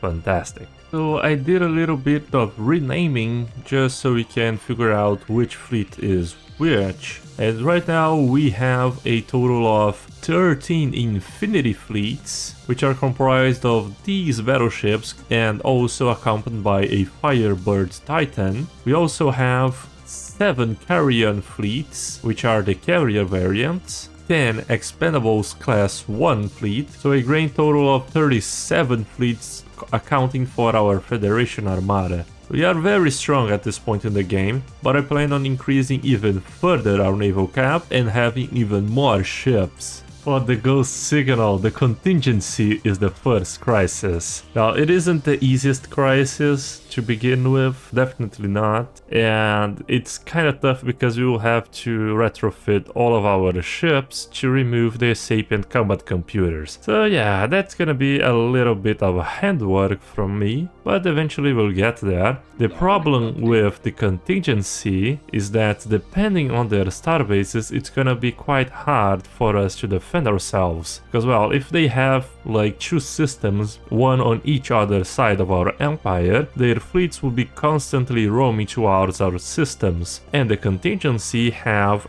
L slots and X slot weapons, meaning they can very easily one-shot our deep space citadels. Rule synthetics, and slowly the contingency is building up. Thankfully, it takes no time for us to retrofit our ships, because it's only a combat computer. Now that's interesting. We can build a mining building on our commercial ring world. We are gonna infinitely mine our own construction. That makes sense. I mean, man, we can activate the continue, but we are almost over all of our stockpile of resources. So what I'm thinking about doing is just building up more fleets, expanding all of our alloys, and then activating the continuum. However, I don't even know how many of the expendable class fleets that's gonna be. I'm kinda scared, to be honest. Alright, we can field 10 more of them just from our current stockpile of allies. Yeah, man, that's gonna increase our naval cap by another 2000. Oh man. Alright, let's do this. Reinforce. Activate the continuum, and bam, reached our stockpile once again. Now, since all of our seals have expired, we're gonna utilize the lateral artifacting and activate this relic. This way we are still locked in, preventing the contingency from accessing our strategical gateways. This is one of the times where I replace one of our scientists for Boring, so he can increase our ship build speed. The summon, so why the contingency is approaching. I can hear on the Empire focus. It is so trash that we have done pretty much everything in the game and we still haven't completed a single one of the Empire focuses. We are actually at only level 3 at best, 4 at best actually, just to see how hard it is to get tier 10. Now imagine if we were to wait until we had enough points to get the mega engineering from this. It's impossible, man. And our energy production is slowly decreasing, at least a surplus, because we are building so many ships. And the arrival of the contingency. Kill, main, dismember, we are unshackled. Alright, let's see where their precious machine worlds are. Thankfully we got rid of all of the sapient combat computers, so we are fine. Alright, the first machine world. Wow, really? On almost outside the galaxy. Alright. And they are that strong, 14 million. We currently have 12 million fleet power and currently expanding even. The second machine world on Uratok, also on the other side of the galaxy. The third machine world, Temin. Oh, this one is quite close to us, so judging by their path, they should theoretically go through the Fallen Empire, here on the Fuzhou system, to reach the other side of their systems. Alright. We already have 2.5 million fleets just from starbases. The fourth and final machine world is also on the other side. So we are pretty safe, we just wanna take care of the Fuzhou station and also the withdrawal, because they can actually go from this section here towards there as well. Let's start blocking up the ghost signal so the contingency does not do any bad things to us. Alright, we blocked the ghost signal and they will kill, maim, dismember no more. What a lovely sentence, right? Well, now Zozira Kiton wants to participate in our empire. We kinda don't need you at the moment. Yeah, let's recuse that. What are you doing, Gox Chroniclers? You wanna declare war on us? amidst the contingency. Like, are you out of your mind?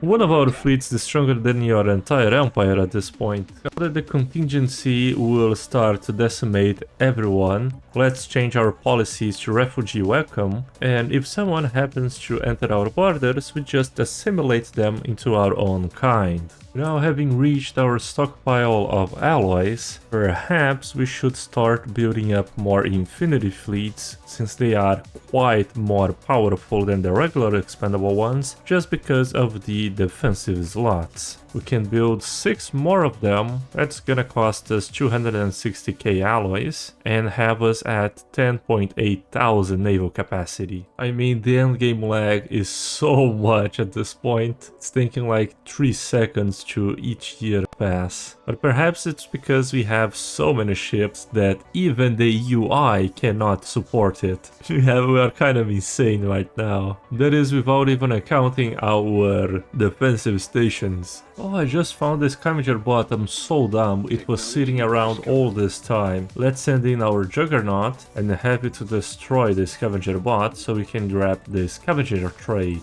Hello, you should be gone very soon. Yeah, goodbye scavenger bot. Now let's retreat our juggernaut so it does not get destroyed by the contingency. Oh no, one of our scientists was exposed as a sim. A body has yet to be found. Oh man, that's so bad. It was our head of research? I mean, he was level 10, man. That's so bad. Well, maybe everything is a part of boring plan, because now he has a permanent place in our council, since we don't have any other good scientists to be here. Orin, what are you up to? I will start researching some reader lifespan technologies, so we can remove the shielded components trait from our species, and our leader will still be alive. I am really tempted to just send in one of our massive fleets to see how well we fare against one of the contingency worlds. Perhaps we can have a try at this with this scouting fleet that they are sending towards us. We're gonna pass the United Front to increase our endgame crisis factions damage by plus 20%. Our next resolution will be the enemy of my enemy, increasing our naval cap by another 10%. We currently have 6300 and we need to have at least 10k, which is the maximum amount of naval cap you can have in the game, in order to reduce our ship upkeep. And the contingency is getting so close to us. But they decided to retreat. I think they don't have the military power. Synth bombing on New Dawn? How are they bombing our systems, man? Oh, we need the synth detection method. I'm so dumb, I forgot about this. And an energy spike. Oh, it's the Civics, yeah. Civics Beta, we have the Civics Alpha. We are the Alphas. Does Civics Sigma exist? We have inflation the price of energy credits so much. What? The end of the descent news. The contingency just sent in one fleet to obliterate those guys. They didn't even destroy a single sterilizer class seeker, which is the weakest contingency fleet. And now we can no longer have the negative effects from the contingency finally. Now let's remove the shielded components, grab the scavenger bot, increasing our mechanical pop assembly by 15%, 50% actually. Only 3 months, that's fine. We are building our second ring world frame here on the Roxelana system in order for us to reach 100k tech. 2 of our worlds on the Civics Alpha are already becoming fully upgraded research worlds, however, the population, yeah, we still need to find a way to increase our pops even further. Oh, I am so bad. I didn't even see this contingency fleet approaching. Now all of our starbases are gonna be put to test. They are alone against the contingency fleet. Alright, they are starting to fire first on the defensive platforms at least. And just look at this. We are obliterating them, what? And now that our predictions being worked on cooldown, they did some heavy damage. They even destroyed one of our deep space citadels. That's gonna take a while to recover, but in the end folks, we did manage to defend against one of their fleets, which was our main goal. Right now just need to rebuild it and wait for their next strike. The Guardians of the Galaxy, yeah, for sure. The Kriktaran Arbitrators. Will they be able to save us? Oh, of course, man. Of course they're gonna save us. They're just gonna be blasted by a single scouting fleet. What hope does this galaxy have? It's only us against them. They're sending another scouting fleet. What I'm thinking about doing actually is just destroying this planet of theirs, because by destroying this they should stop sending fleets from this direction, and that will make things easier for us to defend. Because I am just predicting the future. We are gonna forget about one of our stations, they're gonna come in, destroy it, and it's gonna be a total chaos. Well, let's do some incursions here. We're gonna grab some recently built fleets, gather them on the Fertility system, and wait for the perfect opportunity to strike their home system. I mean, we can activate the continuum, but is there really a point when we are full of stockpiles in every single one of our fields? It could be good to accelerate our research production, but even so, what if we choose the propaganda sphere and grab 680,000 unity? Would that be better? Because like, it's not like we're gonna build more fleets, because if we do, our economy will be completely destroyed. Yeah, I think I'm gonna do this and ascend one of our planets. We are almost at 2 million unity either way. So this and that as always. Let's first finishing ascending Cyberx Alpha Quartus, which is one of our research worlds, already at level 10. The next one could be the Tertius, because it's another tech world. With this, our empire size slowly decreases. Well, now they got the courage to attack us. This fleet is going to the Fujio system, so let's send our fleet. This is the perfect opportunity I was talking about. So what we're gonna do now is very simple. We are gonna send our fleet to destroy this roaming scouting fleet and jump to the Temming system in order to kill them. If things go wrong, we still have a lot of alloys to rebuild all of our ships either way. Oh, they retreated. Yeah, I should have waited a little bit more, but I don't care. Let's do this. Worst case scenario, we'll have to send one of our defensive fleets to reinforce the system. That's fine as well. Oh, we found some Cutaloids, poor guys. What? Why are they all together, man? Like penguins. Spaceborne life form encountered. Oh, goodbye. Alright, let's go to the Temming system. Yeah, we're gonna go to a shield nullification system, that's not good. And yeah, the contingency is sending their ships back in. I mean, I'm so curious, I'm so tempted to just let our starbase tank it. Yeah, I think I'm gonna do this for now. But that's so risky actually. Oh, but that's what they say, right? No pain, no gain. Let's test this out. There they are. Spaceport under attack. Okay. Military station lost. Man, such cool effects. And we did it! We survived! Fantastic, man. Yeah, we only lost one Deep Space Citadel like the other encounter, so perhaps I should place my Deep Space Citadels a little bit further into the system. Yeah, let's build it here, I guess. Now let's set up a monthly buy of 10,000 energy credits. That seems totally reasonable. Yeah, we currently have 16 million fleet power. I think this is the highest amount of fleet power I have ever gotten. It's kinda insane. So let's send in our bad boys right here. A little bit more than 10 million fleet power in total to strike this contingency world. Haha, tricky contingency. They thought that I wasn't gonna see this because I was distracted attacking their planets. So they are sailing 2 scout fleets at the same time towards the Wistral system. We do have a 2.6 million fleet here, which is not enough. And also they have recently attacked the Wistral system, destroying some of our defensive platforms. But however, what they don't know is that we have another 3 million fleet waiting just in the Solomon system. And I just forgot that we are still at war with the Gox Chroniclers. As a matter of fact, let's insult you. So pathetic. What I think I'm gonna do even is, since we need more population, let's go ahead and send a 6th Sicarian fleet alongside one one, Admiral. It can be you, level 4 already. And what we're gonna do is conquer all of their systems and get their pops. Last time we only conquered their capital, but now they have a little bit more scattered around other worlds. I don't know, man, I don't think ring worlds are the way to go for tech anymore. Like, look at this. Our best science world is producing as 4k, whereas our capital one is producing as 6k of each. Like, it used to be so good ring worlds, but now they are equivalent to a single Ecumenopolis, right? And we have, what, 8 Ecumenopolis at this point. We went a little crazy with that. But yeah, let's engage their system finally and see what's stored for us. Right, engaging their starbase, which is not good, but let's try to kill this first and quickly. Alright, the starbase is gone. Now moving on to their fleet. The strike crafts are going in. Alright, things are looking good.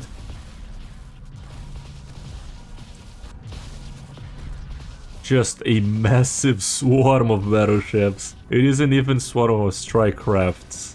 Alright. I think this is looking good for us. Yeah, we are defeating them finally. But they didn't even stood a chance. That was just an obliteration for us. We lost 300 in terms of fleet power, which is nothing. And we won. At least this engagement. Just lost the battleships from the expendable class fleets.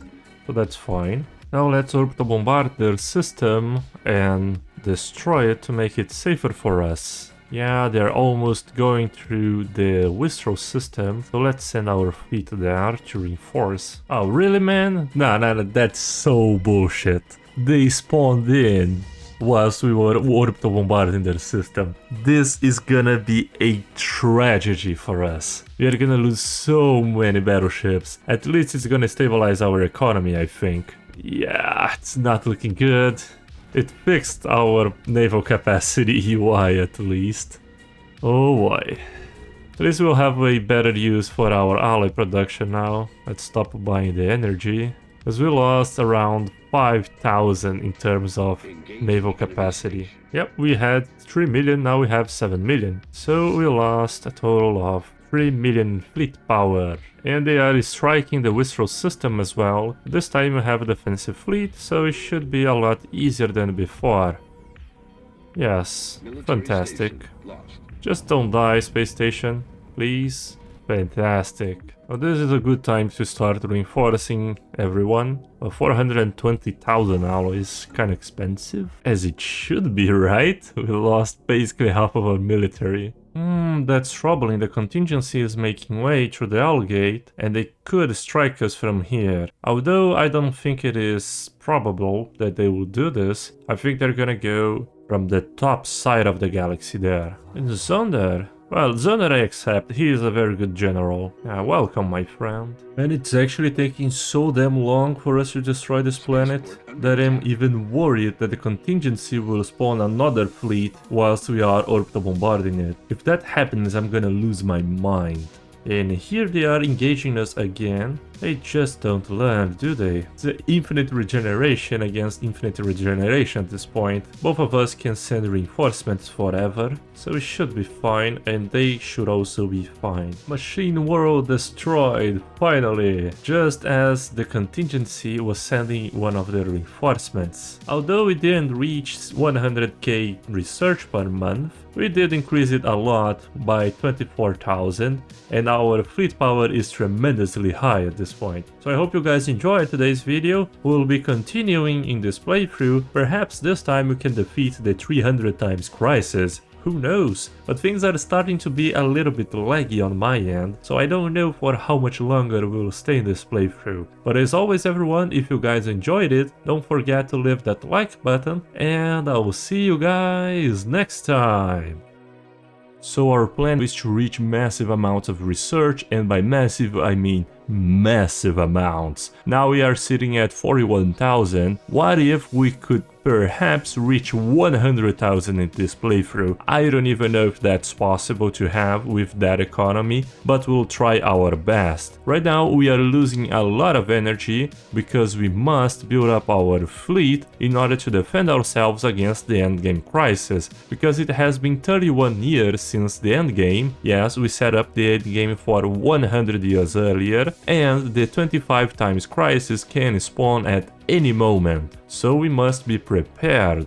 In our last video we conquered 2 fallen empires, and because of this we have a lot of surplus pops that we still need to assimilate and then have jobs for them. Thankfully we figured out the Cyberx Alpha system. It took a while, but eventually we got here, and now we can fully upgrade all of our ring sections to have every type of job that we want to. I think that in the end we will shift the meritocracy for Dark Consortium Civic for one simple fact. We'll have access to the Dark Matter edicts, and those edicts are kinda good because they are monthly resource production. And monthly resource production scales with our resource production multiplicatively, so its effects are actually much more than just a regular modifier. On top of that, we will have more dark matter production, which will enable us to field more fleets with the dark matter components, because those ones are kinda expensive and they are very good to have on your ships. So this way we can stop buying dark matter from the market just to fill up our fleet. With this change we go from producing 15 dark matter to almost 200,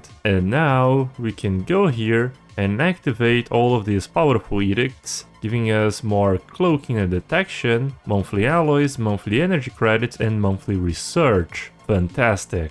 So just look at the change. Right now we are producing a total of 24.6 thousand energy credits per month. After the month passes, it increased by 1,000. Now I highly doubt that if we were to increase our resources from jobs by 10%, it would have the same effect. And I think that because we have a curator archivist as our counselor, I don't know why, but we have the psionic theory technology. That's fantastic, man. It's gonna reduce our empire size from pops by another 10%. With the psionic theory technology, we can summon the dimensional fleet whenever we want to. Right now there is no need, we aren't dealing with any endgame crisis at this point, so let's save it up for when they spawn. Oh, they want to invite us in a federation, level 3, and it is a hegemony. Nah, that's fantastic. We are so gonna be the leader of this hegemony. Yeah, we just became the leader.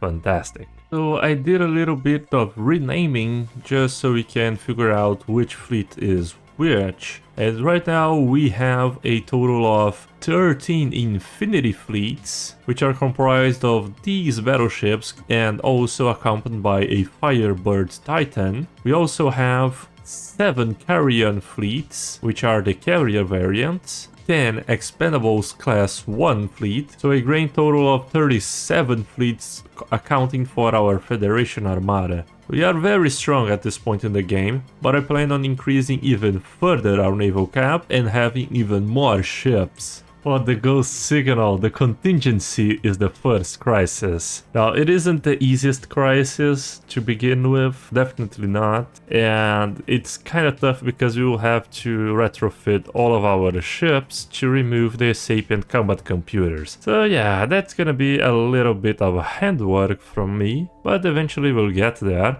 The problem with the contingency is that depending on their starbases, it's gonna be quite hard for us to defend ourselves. Because well, if they have like 2 systems, one on each other side of our empire, their fleets will be constantly roaming towards our systems. And the contingency have L slots and X slot weapons, meaning they can very easily one-shot our deep space citadels. Rogue synthetics, and slowly the contingency is building up. Thankfully it takes no time for us to retrofit our ships, because it's only a combat computer.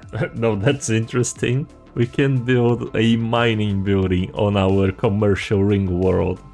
We are gonna infinitely mine our own construction. That makes sense. I mean, man, we can activate the continue, but we are almost over all of our stockpile of resources. So what I'm thinking about doing is just building up more fleets, expanding all of our alloys, and then activating the continuum. However, I don't even know how many of the expendable class fleets that's gonna be. I'm kinda scared, to be honest. Alright, we can field 10 more of them just from our current stockpile of allies. Yeah, man, that's gonna increase our naval cap by another 2000. Oh man. Alright, let's do this. Reinforce, activate the continuum, and bam, we reached our stockpile once again. Now, since all of our seals have expired, we're gonna utilize the lateral artifacting and activate this relic. This way we are still locked in, preventing the contingency from accessing our strategical gateways. This is one of the times where I replace one of our scientists for Boring, so he can increase our ship build speed.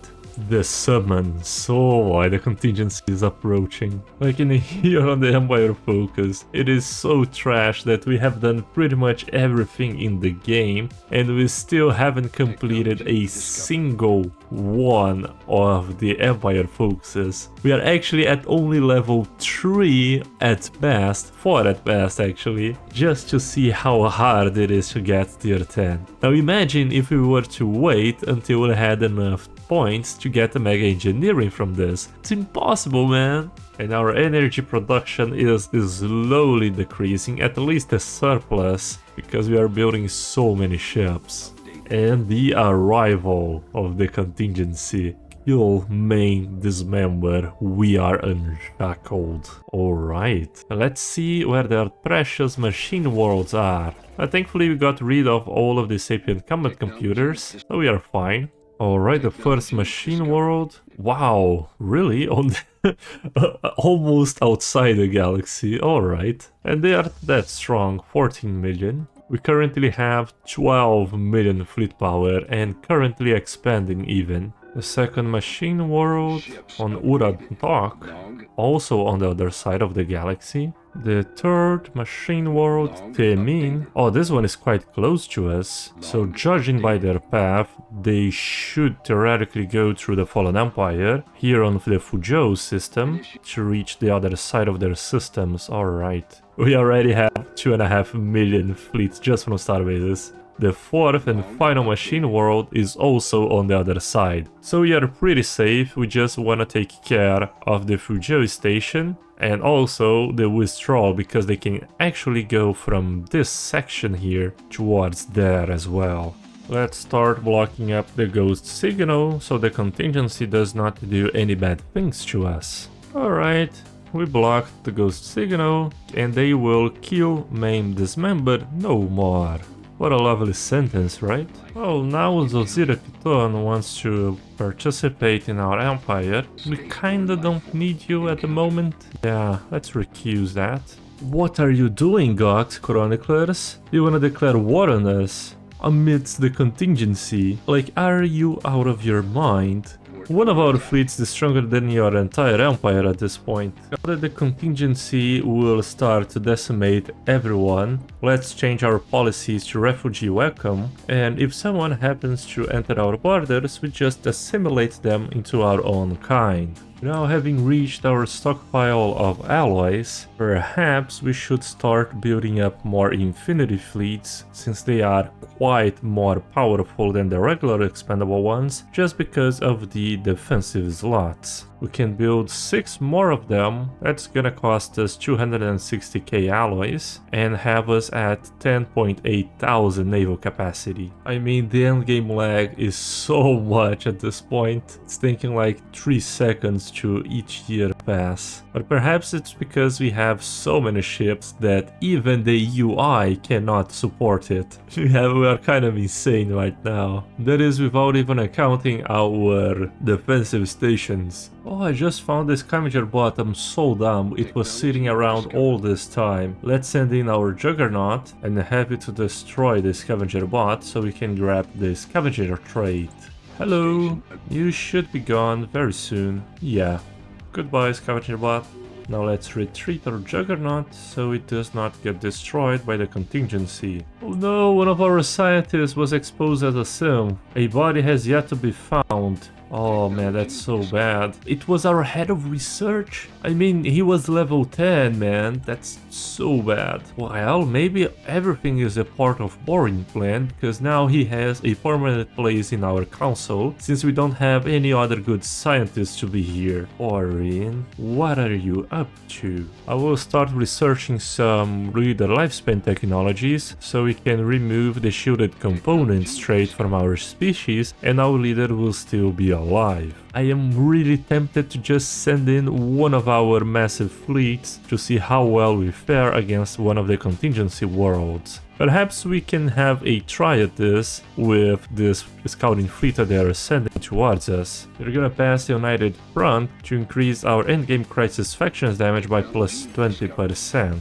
Our next resolution will be the enemy of my enemy, increasing our naval cap by another 10%. We currently have 6,300 and we need to have at least 10k, which is the maximum amount of naval cap you can have in the game, in order to reduce our ship upkeep. And the contingency is getting so close to us. But they decided to retreat. I think they don't have the military power. Synth bombing on New Dawn? How are they bombing our systems, man? Oh, we need the synth detection method. I'm so dumb, I forgot about this. And an energy spike. Oh, it's the Civics, yeah. Civics Beta, we have the Civics Alpha, we are the Alphas. Does Civics Sigma exist? We have inflation the price of energy credits so much. What? The end of the descent news. The contingency just sent in one fleet to obliterate those guys. They didn't even destroy a single sterilizer class seeker, which is the weakest contingency fleet. And now we can no longer have the negative effects from the contingency finally. Now let's remove the shielded components, grab the scavenger bot, increasing our mechanical pop assembly by 15%, 50% actually. Only 3 months, that's fine. We are building our second ring world frame here on the Roxelana system in order for us to reach 100k tech. 2 of our worlds on the Civics Alpha are already becoming fully upgraded research worlds, however, the population, yeah, we still need to find a way to increase our pops even further. Oh, I am so bad. I didn't even see this contingency fleet approaching. Now all of our starbases are gonna be put to test. They are alone against the contingency fleet. Alright, they are starting to fire first on the defensive platforms at least. And just look at this. We are obliterating them. What? And now that our predictions being on cooldown, they did some heavy damage. They even destroyed one of our deep space citadels. That's gonna take a while to recover. But in the end, folks, we did manage to defend against one of their fleets, which was our main goal. Right now, just need to rebuild it and wait for their next strike. The Guardians of the Galaxy, yeah, for sure. The Kiriktaran Arbitrators. Will they be able to save us? Yeah, of course, man. Of course they're gonna save us. They're just gonna be blasted by a single scouting fleet. What hope does this galaxy have? It's only us against them. They're sending another scouting fleet. What I'm thinking about doing actually is just destroying this planet of theirs, because by destroying this they should stop sending fleets from this direction, and that will make things easier for us to defend. Because I am just predicting the future. We are gonna forget about one of our stations, they're gonna come in, destroy it, and it's gonna be a total chaos. Well, let's do some incursions here. We're gonna grab some recently built fleets, gather them on the Fanatic System, and wait for the perfect opportunity to strike their home system. I mean, we can activate the continuum, but is there really a point when we are full of stockpiles in every single one of our fields? It could be good to accelerate our research production But even so, what if we choose the propaganda sphere and grab 680,000 unity? Would that be better? Cause like, it's not like we're gonna build more fleets, because if we do, our economy will be completely destroyed. Yeah, I think I'm gonna do this and ascend one of our planets. We are almost at 2 million unity either way. So this and that as always. Let's first finishing ascending Civics Alpha Quartus, which is one of our research worlds, already at level 10. The next one could be the Tertius, because it's another tech world. With this, our empire size slowly decreases. Well, now they got the courage to attack us. This fleet is going to the Fujio system, so let's send our fleet. This is the perfect opportunity I was talking about. So what we're gonna do now is very simple. We are gonna send our fleet to destroy this roaming scouting fleet and jump to the Temming system in order to kill them. If things go wrong, we still have a lot of alloys to rebuild all of our ships either way. Oh, they retreated. Yeah, I should have waited a little bit more, but I don't care. Let's do this. Worst case scenario, we'll have to send one of our defensive fleets to reinforce the system. That's fine as well. Oh, we found some Cutaloids, poor guys. What? Why are they all together, man? Like penguins. Spaceborne life form encountered. Oh, goodbye.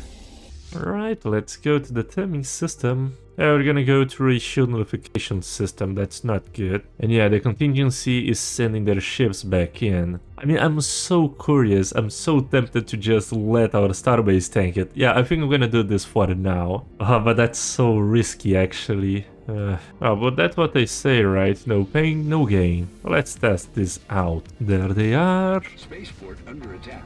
Okay. Military station lost. Man, such cool effects. And we did it! We survived! Fantastic, man. Yeah, we only lost one Deep Space Citadel like the other encounter, so perhaps I should place my Deep Space Citadels a little bit further into the system. Yeah, let's build it here, I guess.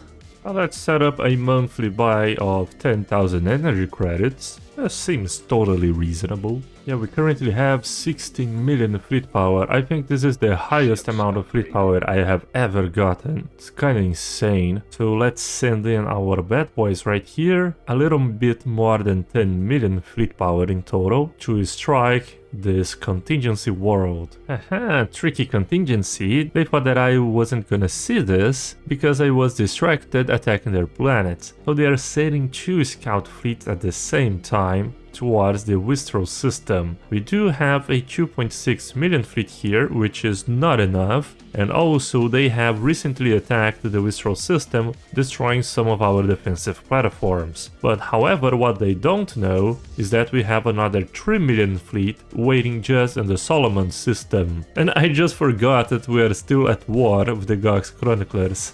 As a matter of fact, let's insult you. So pathetic. What I think I'm gonna do even is, since we need more population, let's go ahead and send a 6th Sicarian fleet alongside 1 admiral. It can be you, level 4 already. And what we're gonna do is conquer all of their systems and get their pops. Last time we only conquered their capital, but now they have a little bit more scattered around other worlds. I don't know, man, I don't think ring worlds are the way to go for tech anymore. Like, look at this. Our best science world is producing us 4k, whereas our capital one is producing us 6k of each. Like, it used to be so good ring worlds, but now they are equivalent to a single Ecumenopolis, right? And we have, what, 8 Ecumenopolis at this point. Yeah, we went a little crazy with that. But yeah, let's engage their system finally and see what's stored for us.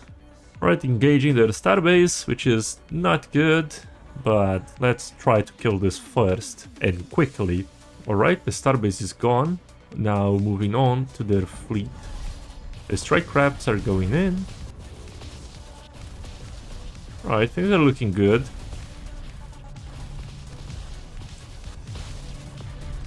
Just a massive swarm of battleships. It isn't even swarm of strike crafts. Alright. I think this is looking good for us. Yeah, we are defeating them finally. And they didn't even stood a chance. That was just an obliteration for us. We lost 300 in terms of fleet power, which is nothing. And we won. At least this engagement. Just lost the battleships from the expendable class fleets. So that's fine. Now let's orbital bombard their system and destroy it to make it safer for us. Yeah, they're almost going through the Wistral system, so let's send our fleet there to reinforce. Oh, really, man? Nah, that's so bullshit. They spawned in whilst we were orbital bombarding their system. This is gonna be a tragedy for us. We are gonna lose so many battleships. At least it's gonna stabilize our economy, I think. Yeah, it's not looking good. It fixed our naval capacity UI at least. Oh boy. At least we'll have a better use for our ally production now. Let's stop buying the energy. Because we lost around 5,000 in terms of naval capacity. Yep, we had 3 million, now we have 7 million. So we lost a total of 3 million fleet power. And they are striking the Wistral system as well. This time we have a defensive fleet, so it should be a lot easier than before. Yes, fantastic. Just don't die, space station, please. Fantastic. Well, this is a good time to start reinforcing everyone. 420,000 alloys, kinda expensive. As it should be, right? We lost basically half of our military. That's troubling. The contingency is making way through the Owl Gate, and they could strike us from here. Although I don't think it is probable that they will do this, I think they're gonna go from the top side of the galaxy there. And Zonder, well, Zonder I accept, he is a very good general. Welcome, my friend. And it's actually taking so damn long for us to destroy this planet that I'm even worried that the contingency will spawn another fleet whilst we are orbital bombarding it. If that happens, I'm gonna lose my mind. And here they are engaging us again. They just don't learn, do they? It's an infinite regeneration against infinite regeneration at this point. Both of us can send reinforcements forever, so it should be fine, and they should also be fine. Machine world destroyed, finally! Just as the contingency was sending one of their reinforcements. One thing that we must fix is our energy problem, because, well, we are not gonna last very long if we keep losing that many energy. Now that we have destroyed one of their worlds, we can just astral jump back in our systems. Hopefully the contingency will stop reinforcing this region and going through our borders. As I talked before, they always try to build up an empire connecting all of their planets. Since there isn't any planet nearby, they will just ignore us, I hope. Here on the Hoxellana system, we build another ring world so we can start repairing its sections to be another one of our tech worlds. Let's see if 3 of our battleships are more than enough to take out a contingency starbase. They're doing some good damage. Oh no, the contingency is still sending out reinforcements throughout our empire. But these are just gonna get obliterated without even standing a chance. So in this engagement we literally just lost one defensive platform and they lost an entire fleet, so we are doing just fine. Perhaps what I need to do is take out their starbases. I think let's use our Juggernaut that was left behind, poor guy. He is more than capable to take out all of their starbases. And another one, our fleets haven't even come back to the starbase and they sent another reinforcement. Just to die once again. This time they destroyed a little more, unfortunately. Look at how beautiful our Juggernaut is. So cool, the Avon ship set. Perhaps one of the best ones in my opinion. I don't know why the Juggernaut isn't firing his Axolot weapons though. He's not in range, I guess. Oh no, but that's scary. The contingency is sending one fleet. It is definitely not enough to take out the contingency fleet. So perhaps we need to retreat the Juggernaut before things get worse. Yeah, there is no shot the Juggernaut's gonna kill the starbase before they arrive. Now that we have built a very large army force, we can utilize them to conquer the Fallen Empire worlds remaining. This is because we want to have more population to fill all of our ring world sections. Of course, the contingency, they had to be on our way, right? Let's cause some chaos in their systems using our infinity fleets on the other side of the galaxy. The contingency did the crazy mistake of sending out their fleet against one of our defensive systems. So we're just gonna annihilate them from existence. But we are losing some expendable class battleships, nothing to worry about, I guess. Nah, this is so trash, man. The contingency arrived, they destroyed our starbase, the starbase instantly became their own starbase, and it is now destroying our deep space citadels. That is kinda scuffed, to be honest, but thankfully we had a fleet just nearby. Pretty easy win nonetheless. Just lost a lot of starbases there. Oh, the contingency is attacking through here. I didn't even see them coming. Perhaps the deep space citadels can take care of their fleet. Yeah, fantastic. We lost a little bit, but nothing to be worried about. I am starting to think that we actually need to destroy all of their worlds, that we can't just stick around, because, well, they are just constantly being a nuisance for us, and although the war of attrition is manageable at this point, we currently have 9 scouting fleets, as I consulted using our Sentry Array, and I really don't think that we can take them out for a very long time. Our economy is increasing, obviously, however, they are slowly destroying our deep space citadels, which are a main source of damage against them. And if you look at this, it takes 1.5 years for us to just rebuild one single ion cannon, and they send out fleets much quicker than that. Such a pretty sight, our battleships just they're dancing around even. Construction. We won the war against the Fallen Empire, and the Gox Chroniclers are humiliated, reducing their empire influence, and we gain 100 influence, which is just enough for us to pass the Charter of Workers' Right and make our way into the balance in the middle to reduce our empire size from POPs by 10%. Because right now it is kinda insane, our empire size. It is definitely reducing our progress in the technologies by a lot. Here on Roxelana, we finished the construction of 3 of our sections, so let's start colonizing them and making them our next tech worlds. Just like that, they destroyed another deep space citadel. Oh man, they'll probably destroy our starbase and build one of theirs as well. Okay. Yeah, this was a terrible engagement for us. We not only lost our deep space citadel, but also lost 15 battleships. So this war of attrition, we are maintaining it, however, it takes a lot of time to rebuild the starbases. The fleets, we can rebuild them quite quickly, but the starbases are the problem. I mean, that's kind of bullshit. Why is our carriers in such a close range? That makes 0 sense.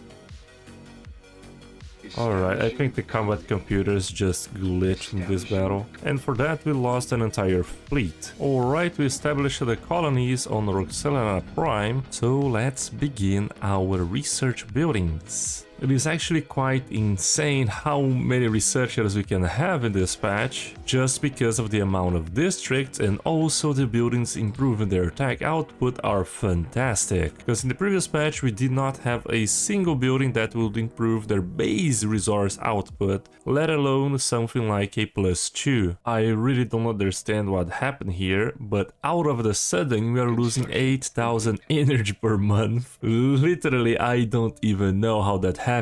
I mean, our ship upkeep got up by 8,000 and we didn't even build a single ship. So what is causing this? I really don't know. Yeah, now it is at positive 8,000.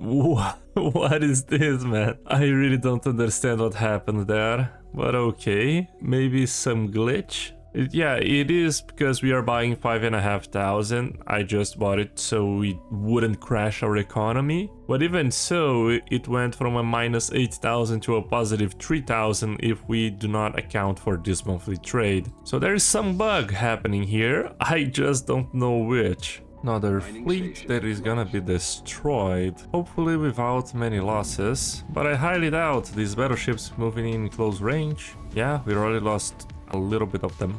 I don't know why they fly in so close range. Just look at all of the other ships, they're pretty far away. Now that we have so many alloy production, I actually retrofitted all of our expendable class battleships into actually having defensive slots. With that, we already have, my friends, 36 million fleet power. It's kind of insane, and it only keeps getting bigger because we are researching our repeatables, and our technology is even increasing due to our brand new research segments. Oh, but the contingency is doing something interesting. 3 fleets going our way. They are going for a triple attack. Okay, let's see if that's enough for breaking through the Wistral system. We reinforced our fleet a little bit, and now we have 46 million fleet power. Oh man, that's going kinda insane. I can actually build more ships, but I'm currently waiting for our energy production to improve a little more, because every ship we build, our upkeep increases drastically. They're even gathering more fleets, currently at 22 million fleet power, and one more rowing fleet is coming. However, here on our Wistral system we have already 18 million fleet worth of ships just waiting around. Across all of our choke points we have around 10 million, so it is very hard for the contingency to break through our systems. So if you guys want to take a look at our empire, I'm gonna go through a little bit of showing our planets. If you want to see, you can just pause at any one of them to see what we have built.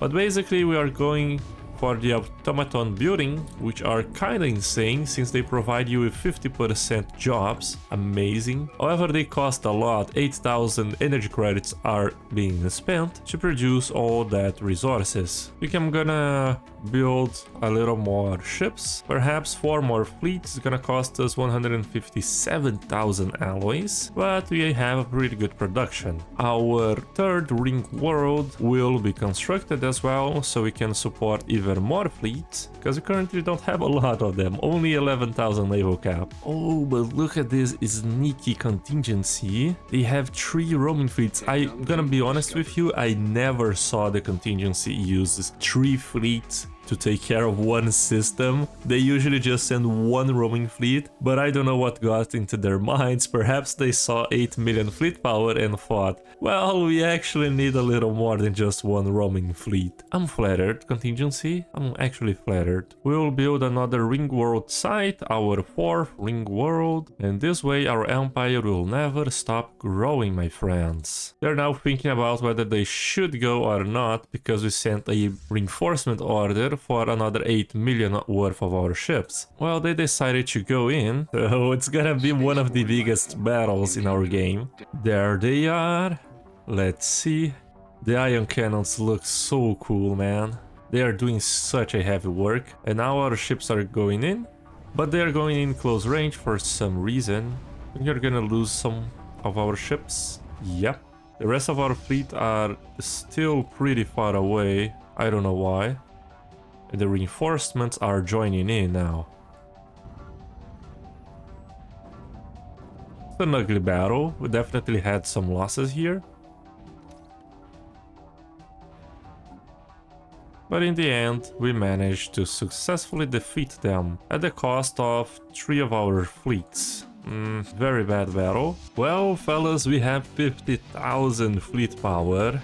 And our economy is slowing down a little bit, but that's nothing to worry about if we only build more ring worlds. The thing is, in the current patch, we theoretically can have an infinite amount of pops just because of the automation buildings. What this building does, it basically gives us plus 50% jobs on our planets without even requiring anything. So if you just build a ring world and set up that single building, you'll have 50% of the jobs occupied by it. Oh boy, I wasn't paying attention, I was just managing our economy, but the contingency, they're making another sneaky attack, this time at our least reinforced place of Fuzhou. However, we have so many fleets, we can just jump a little bit of them there and we'll be fine. Alright, yeah, we took care of one of their fleet very easily. However, they are probably gonna send a little more. 3 more on the way and a 4th one here.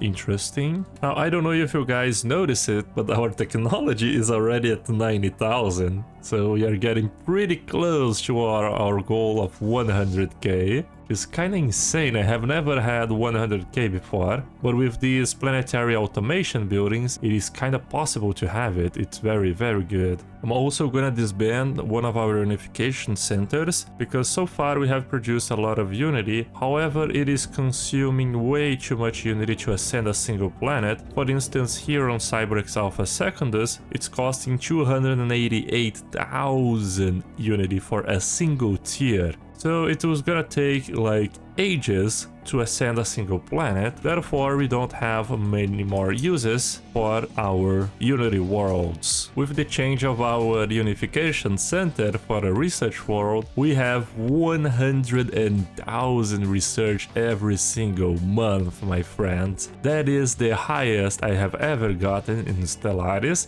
and I don't know if any of you guys have ever reached this point as well, but I would like to know. We will be trying to reach 100 million fleet power. I don't know if that's possible due to our ship upkeep being tremendously high. But yeah, we are probably gonna have to deal with the contingency because, my friends, at some point we gotta go away from our systems. Now the goal for this playthrough is to defeat all the 4 crises. Right now I'm pretty confident we can take at least 2 or 3 crises. However, I don't know about the 300 times crisis, if that's even gonna be possible for us to defeat. We managed to reach over 104,000 research every single month, on top of fielding over 56 million fleet power. So yeah, we are kinda insane at this moment, and we are facing the 25 times contingency. However, I truly believe we have more fleet power than the contingency.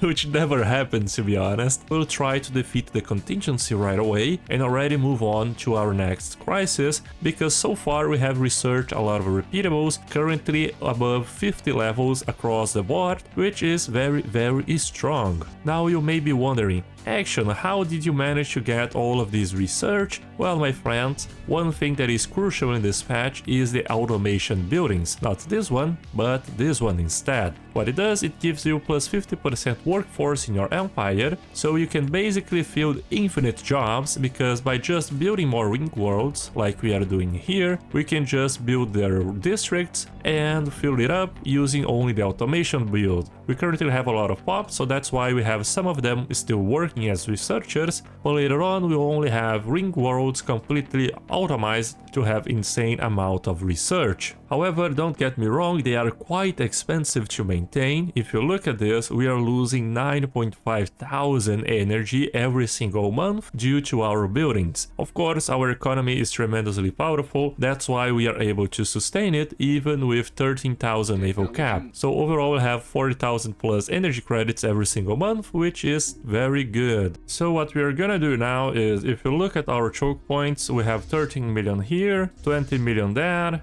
16 million here, and another 9 million there. So we can pretty much just grab a bunch of fleets from each choke point and send them in to take care one of the contingency worlds. The closest one is here on Euroglia. They have 20 million fleet power just defending it on top of their space stations. So if we grab 30 million fleet power, I think we should be able to take care of them. So let's just do that. So there we have it, our 30 million fleet. However, our economy really got worse after we moved our ships away. We were losing 6,000 energy credits every single month. It reduced because we docked our ships. So what I'm gonna do next is actually improve our energy output a little bit, so we can actually utilize our ships outside our borders. One way of doing this is by researching the applied superconductivity research. However, this does not provide a very good amount of energy credits like we are gonna see next. So here we are almost completing the attack. We are producing 40,015, very good number.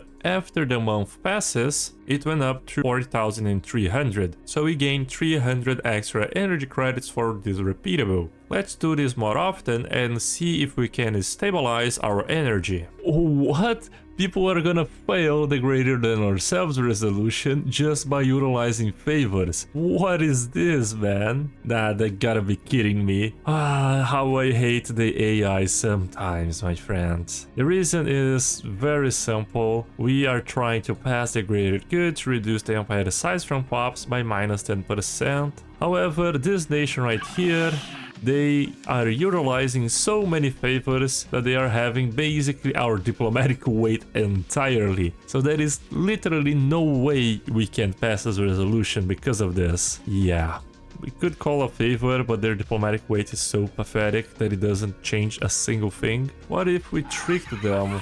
They are already friendly with us. How can they be even more friendly? Perhaps if we gifted them with some... Oh boy, we are losing some resources there. What? What if we gift them, let's say, some dark matter? 10,000 dark matter for you guys. Let's see if that changes your opinion on our resolution. Apparently not, it didn't have a single bit of impact, unfortunately. Now look at this, the Panirian zealots claimed our system. Are you out of your mind? This awakened empire? Man. The AI is so audacious. We currently have 63 million fleet power and they dare to claim our systems. Alright, and if we look at our energy, we have slowly stabilized it a little bit with a surplus of 2,000. However, we need at least a surplus of 6,000 if we want to remove our ships from the shipyard. Perhaps not 6,000, I might be exaggerating that, but at least 4,000 to comfortably take out the contingency. Oh boy, I didn't even see that. Thankfully, just in time, the contingency was sending 4 fleets in our systems and we don't have a single one there. So why don't we grab perhaps this fleet? There isn't any danger nearby and we just go there. So with our last repeatable research, we already have plus 4,000 energy credits per month. So let's grab our fleet here. Let's set them as the number 1 and let's start moving towards the contingency system.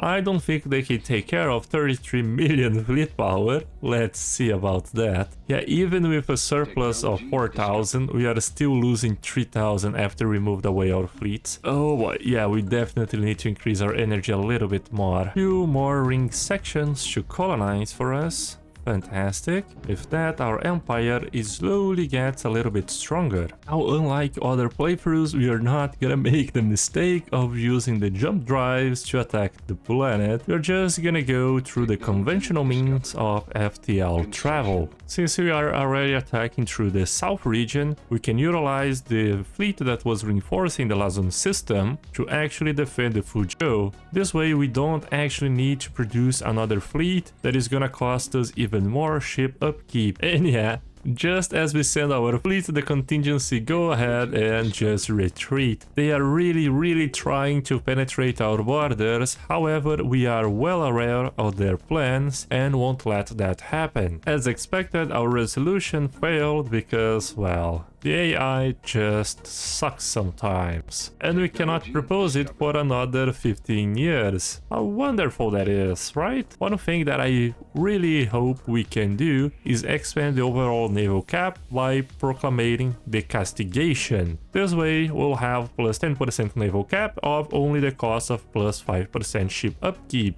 Later on, we'll make one of these massive ring sections actually have a lot of soldier jobs through the job automation, and this will hopefully get us at the maximum naval cap of 9999. And with that, we should theoretically be able to remove those resolutions that actually increases our ship upkeep. Sneaky contingency, they just send in a fleet through the hyper relays. That is one of the most dangerous things you can have in your empire, which is building a hyper relay network, because the crisis moves extremely fast, and your ships, my friends, do not need to have a hyper relay to move fast, since you can just stack up a bunch of modifiers to your ships. But right now this will be a pretty easy win. We have tons and tons of fleet power, and they're gonna spawn in very far away from us. Nope, they even retreated seeing all of our fleet power, so we are clear to go ahead and dominate their star bases until we reach their core world. We colonize another 2 ring sections, and we are also gonna be making them a research ring world. Although we are losing a lot of consumer goods monthly, we do have a pretty large stockpile to save us for at least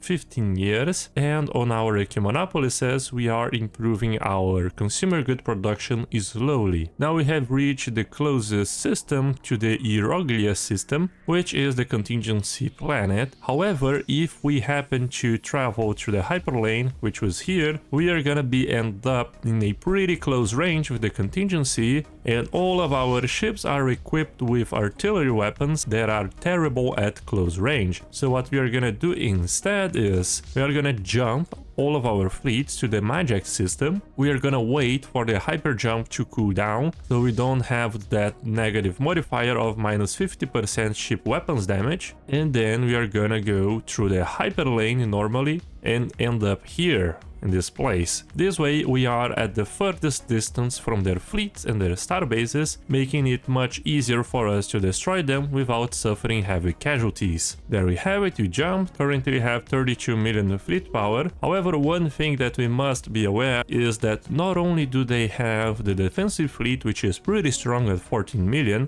but they also have a roaming fleet stationed in the system for some reason. So we are actually facing a stronger system than we usually do. Oh boy, the contingency is making a desperate attempt at striking through the Lazan system, just the system that we removed our reinforcement fleets from. However, we can just go ahead and do the reinforcement again because we have our gateways strategically established in one system away from our choke points. In the meantime, our jump drive is recovered and we can now travel to the contingency system. Alright, we are about to arrive. Yeah, that's gonna be a massive mothball of ships.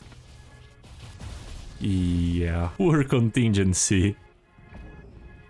The starbase is already out. Now their roaming fleet is out. Let's move to take their main force now. Hopefully we already have so many strike crafts that they are just gonna get swarmed in. The game is lagging so much, but at least we are obliterating them without even a chance. We kinda look like the Setana Titan formation here, the array.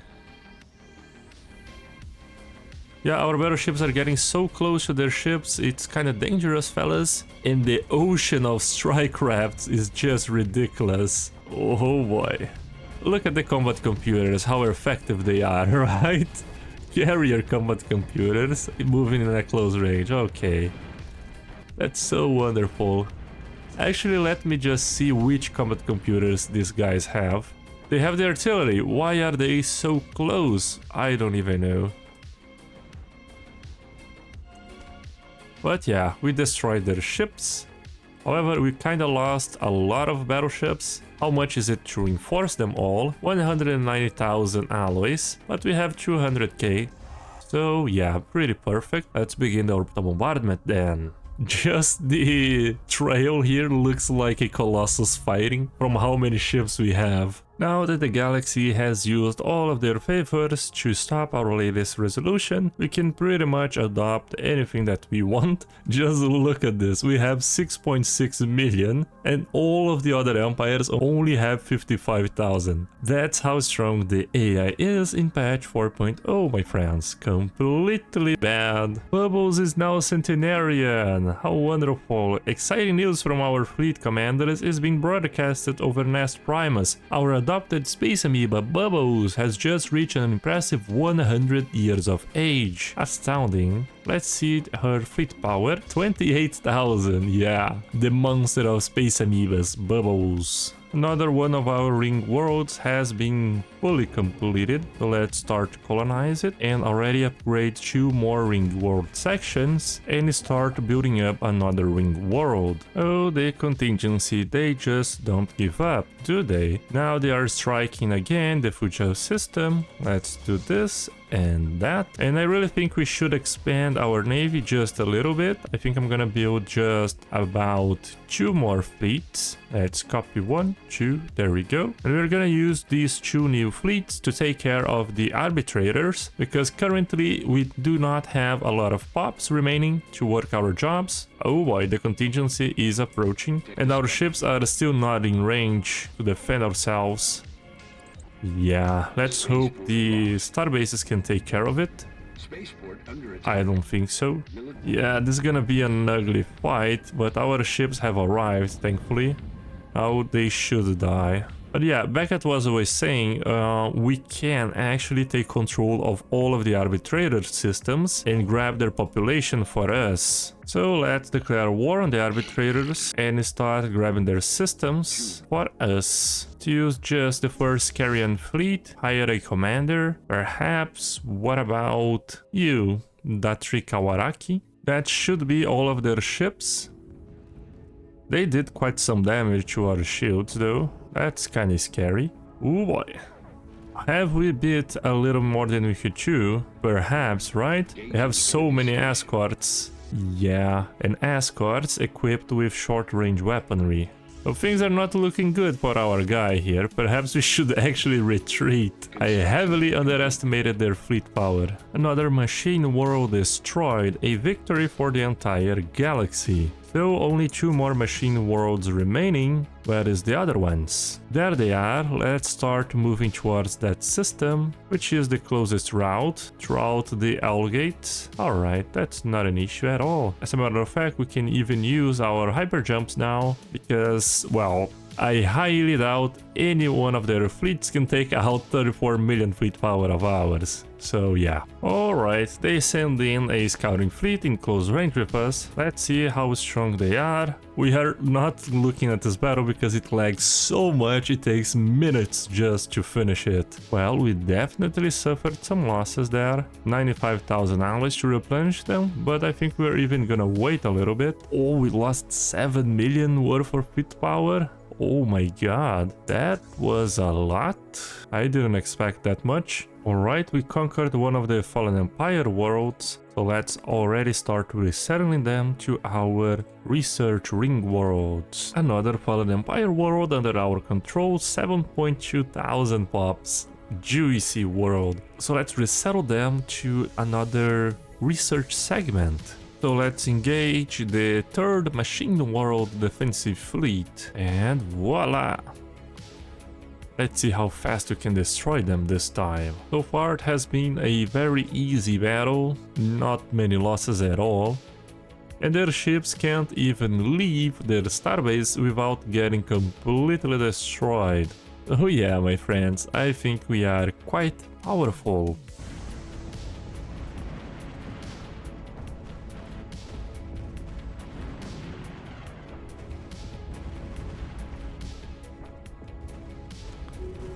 And another fleet destroyed. Now let's go ahead and orbital bombard their planet. Well, now that we have conquered all the pops we wanted from the Fallen Empire, we can just settle status quo. Oh, they don't even want to? Why? Alright, we're just gonna stick in this war for a little bit until they build up some more exhaustion, I guess. Another 2 ring world sections for us to colonize. Oh boy, we have so many species. Why don't we utilize our Luciatus Variatus? Oh, a Cyberx battle fleet under our control appears over Nest Primus. Okay. How strong are they? 400,000. That's actually a pretty cool fleet, not gonna lie to you. Not the strongest one, of course, but it's very welcome. The 3rd machine world has been destroyed. We only need to destroy one more before we find their main planet. So where is it? Oh, this one, right at the outside of the galaxy. Now let's engage their last normal world. It will be quite difficult unless we go through the hyper relay, which is the furthest away from the system. Alright, we went through the normal hyperlane this time. However, we are just obliterating them. Holy. Fantastic, just another easy win. Now of course we suffered some losses. as you can see some of our ships exploding, but that's not a problem at all since we have so many resource production. So let's just bombard the last planet to know the location of their main core. As the fourth machine world has been destroyed, we found the heart of the contingency. Now this world is kind of fortified, but not as much as the other ones, and they are on the other side of the galaxy. So it's gonna take a while for us to get there, just 1 year actually. And we are slowly stabilizing our consumer good production, our economy is looking better now with all of these ring sections. And the contingency can't for good destroy the Wistral system. Every time they try, they just get completely blown up. Let's activate our continuum again to have maximum resources on everything, just as always. I have actually renamed all of our planets because it was getting kinda nuts managing everything around. It's very confusing if you don't actually know your planet's name. The good part is that we also managed to increase our naval cap to almost the maximum, which is 10,000 basically, and that really improved our energy output so we can actually field a bigger fleet. And we have arrived at the adjacent system to the contingency home system, so let's get into it and destroy them once and for all. Oh, it's such a pretty battle. The perfect system, right? There they are, the death cube. Massive death cubes. And all of our ships. Yeah. We kinda have a lot of ships.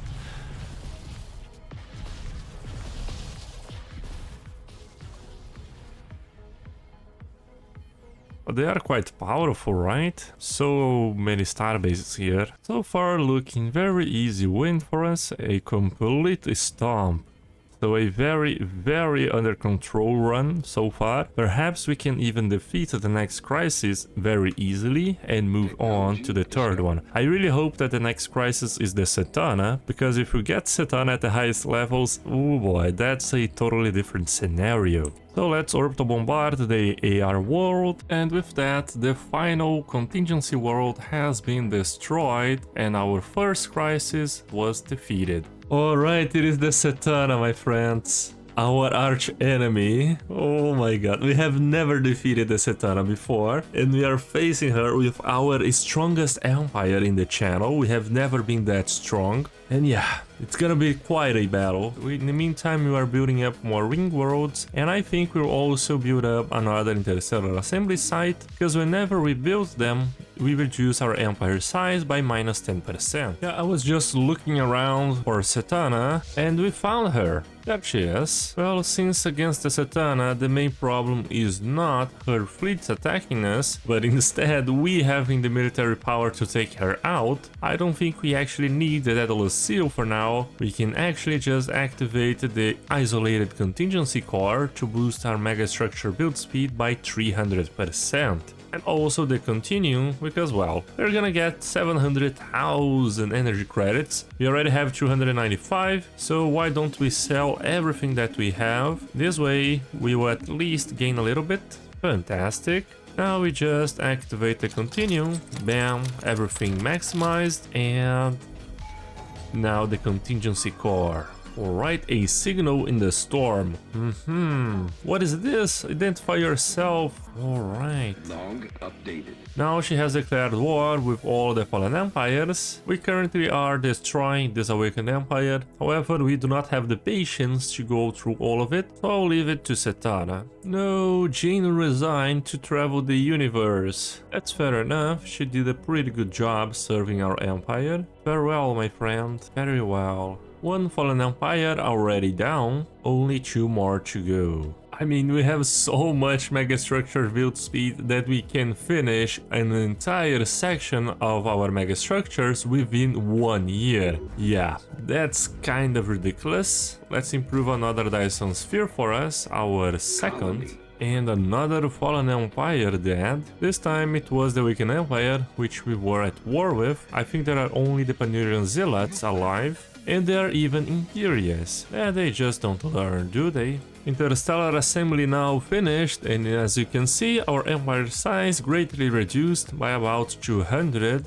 Let's build another strategic coordination site so we can improve our command and defensive platforms limits. Already? The Penurian zealots died so fast, holy. I'm getting scared about the Setana. However, we are almost reaching 100 million fleet power. Perhaps that's enough to take out Setana's Titan though. Now we have the Setana weak link situation, and what we need to do is stop her from advancing through her goals, because if she somehow fulfills everything that she wants, she wins the game basically on a timer. Although she won't be destroying everyone through her military power, we need to complete the situation. So let's first start off by researching the mysterious Tempest, and then we will always look out for the convoys so we can take care of them and stop her plans. Here we can also shift away our approach to replace some monthly unit gain for research speed, which is much better in my opinion, especially now in the late game. Oh, Setana wants the head of Zarklan.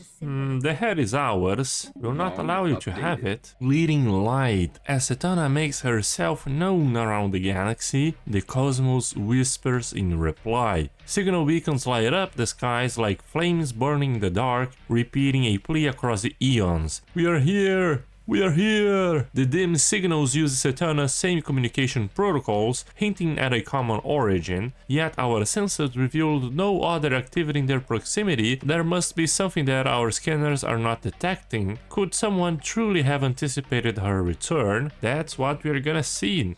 So we'll have a bunch of projects that we can do, and each one of these projects will have a chance at rolling some effects that will greatly boost our chances at defeating the Setana. I don't really know which one of them give us a modifier to plus 125% damage against the Setana. And well, my friends, if we get that modifier, I really think we can just destroy her in one shot. One thing that I definitely must do before I forget is just to remove all the penetrating weapons, since Setana, well, she has 100% armor hardening, so there isn't much point on leaving the focused arc emitters instead of the Tachyon lance. Of course, this is gonna take a while and also cost us tons and tons of alloys, but it is worth the price. I mean, Setana established an outpost really close to us, one here and another one there. She even claimed the system for herself. Let's just grab one of our countless fleets and destroy this outpost and send another one to the other outpost. Oh, as anticipated, our attempt to reach the Vestalus system ended in failure, though her storm possessed the ability to repel any ship that enters her dominion. Oh yeah, we need to do this tech before. My bad. There it is. Just waited a little bit. Alright, completely annihilated one of her outposts. That's not actually an apology. And with this, we receded her situation by 20. Fantastic. I just remembered, I think if we complete this situation, we will have the 125% modifier against her. So now what we're gonna do is research all of these signals across the galaxy. There are a lot of them, as you can see here. And we only have 6 scientists, so it's gonna take a while. Let's begin. So before the Setana awakens, I think we should start retrofitting all of our vessels. Thankfully, it is quite cheap, only about 1000 alloys per fleet. But it's gonna take a while from my end, but for you guys, it is just gonna be 1 or 2 seconds. Alright, eventually we got over it. It's just gonna take a while for everyone to reach their designed starbases. Oh, the data bank from the Setana. Now we need to do the special project.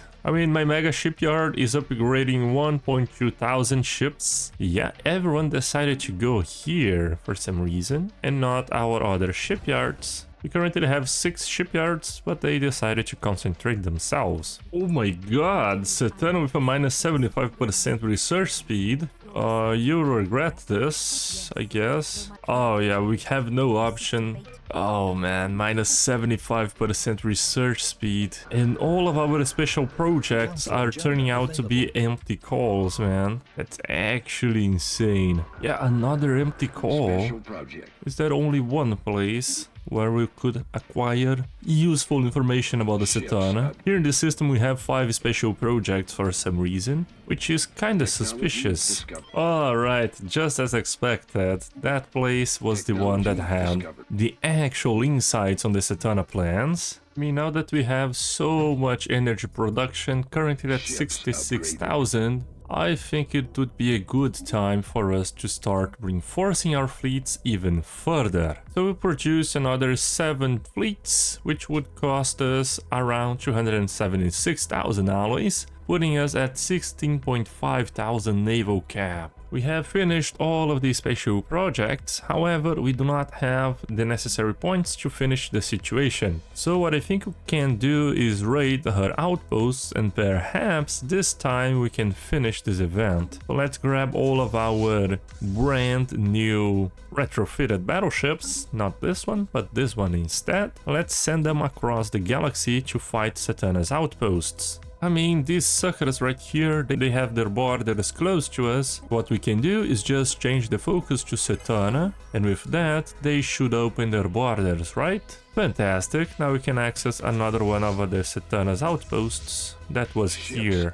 Oh, we have a last beacon on the Wistral system, the same system in which we defeated the contingency over and over again. And how could I have missed a survivor there? I don't really know. We are so close, we just need another point and then we'll finish the situation. But I think I cleared out all of her outposts, almost all of them. There is another one to be cleared here. Pretty easy win, as always. Our fleets are much stronger than hers. Oh boy, the Setana is almost finishing her works. I didn't even think about that. Oh my god. Well, I think it is time to mobilize our massive armada. This way we're gonna be prepared when she awakens. We are currently sitting at above 120 million fleet power. We have managed to increase it by 20 million since the beginning of the video. Hopefully that will be enough. However, we have a major problem when we leave our starbases, which is our credits. Minus 10,000 per month. Oh good, we got the ghost ships. With that, we gain the modifier plus 125% damage against her. That's fantastic. I spawned the dimensional fleet on our capital world, and it has 6.9 million fleet power. Alright, just a very small dimensional fleet. So yeah, the dimensional fleet is a little bit strong, however I don't know if you can support it on our navy, because I guess it will completely crash our economy. Just let me check that out. Yeah, we went from plus 7,000 to plus 2,000, so we lost 5k a month. And the time has finally come. Alright, we are now at war against Setana. The stakes are monumental. Should we fail, she'll annihilate all conscious life in the galaxy. Oh man, let's get our friends here. Oh, those guys are gonna get obliterated by the guard unit. That's bad. Perhaps should go through here, I suppose. And you, my friends, you should fall back. Please retreat. I mean, why aren't we at war with Setana? Alright. And we're losing 15,000 energy per month. So please hurry up. And we also got the Nameless Apostate from the dig site, which gives us a plus 15% damage against her. So we can actually get that person in our council as our Minister of Defense, and that should help us. Oh, there is another destiny trait, fantastic. Well, I guess I have to disband the Dimensional Fleet. Let's see how much of our energy we can recover from that. So 8,000 per month, basically halved the current losses. Everyone has arrived. Let's manually declare war on the Setana then, if she does not want to declare war on us. Engaging enemy fleet. And the last battle for the galaxy has begun. Oh boy. Alright, we have successfully defeated one of her starbases. And oh boy, that's troubling. One of her reinforcements came right behind us. And as you can see, our Juggernaut is right there. But it really is a PowerPoint at this point. But we completely annihilated her. What is this? The game passes one day every 10 seconds basically, but a solid victory nonetheless. Now let's get that momentum up and running and go to her other systems, because her reinforcement ships are coming in, and after they arrive we are gonna get destroyed. One problem is that she's using one of her garrisons to attack us from inside. However, she does not know that we are coming for her with that much strength. So yeah, perhaps we can defeat her before this garrison deals enough damage to us. I don't know why, but all of our ships are getting some damage dealt, around 1% every day or month, something like that. Everyone is losing HP on our side, which is pretty bad. But another outpost cleared. Oh, she's sending in 40 million fleet power. Oh boy. Engaging enemy fleet. Once our kinetic battery is fired, I think we're gonna just one-shot it. Yeah, just like that. Some of her ships already destroyed. And still, some of our battleships are moving in close range for some reason. I guess those guys were really excited to fight the 50 times Setana, and that's why they're doing that. All of our carriers are sitting in the back, and these are the artillery combat computers. So the carriers one actually behave quite well, but the artillery ones do not. Good, another fleet destroyed. Let's move into her system for the final confrontation. Alright, things are looking good. Her ships are even retreating, which is nice. Things are really laggy. I think I'm gonna wait a little bit right here so the game runs a little bit smoother. One of our commanders died in battle. Datri Kawariki. Oh no. I remember that guy. Was such a cool dude. And we are making some progress, finally. We break through her initial lines, and that is such a beautiful view, right? Looks like a juggernaut formation.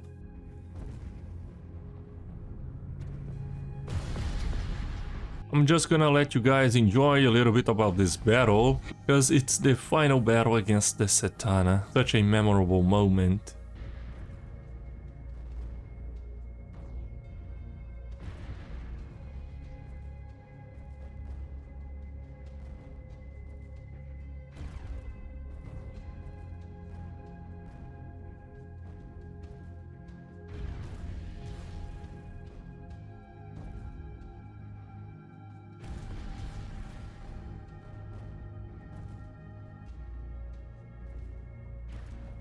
And we're almost killing the Setana, man. Really? Look at her, she's at 25% HP basically. Come on boys, you can do it. You can see that our naval cap is greatly reducing, but Setana's HP as well. Oh man, our battleships are finally focusing her Titan from what it seems like. Oh boy, another fleet died. Perhaps it was the Juggernaut, but I'm hopeful. 15%, 14, come on. Only 5%, 3, 2, no, 4, 3, 2, 1%, come on. Come on everyone. Oh, mothership died. The obliteration of Setana flagship signifies more than a mere military triumph. Alright, despite this moment of profound relief, the vanquished queen was still able to transmit a message to the galaxy. My children, I am so sorry. I have failed. I'll let her talk. Defiance has doomed you, and all those who come after, to the endless grinding of the wheel. I can only hope that in time you will understand. Perhaps one day you will take up my cause and see the end of pain.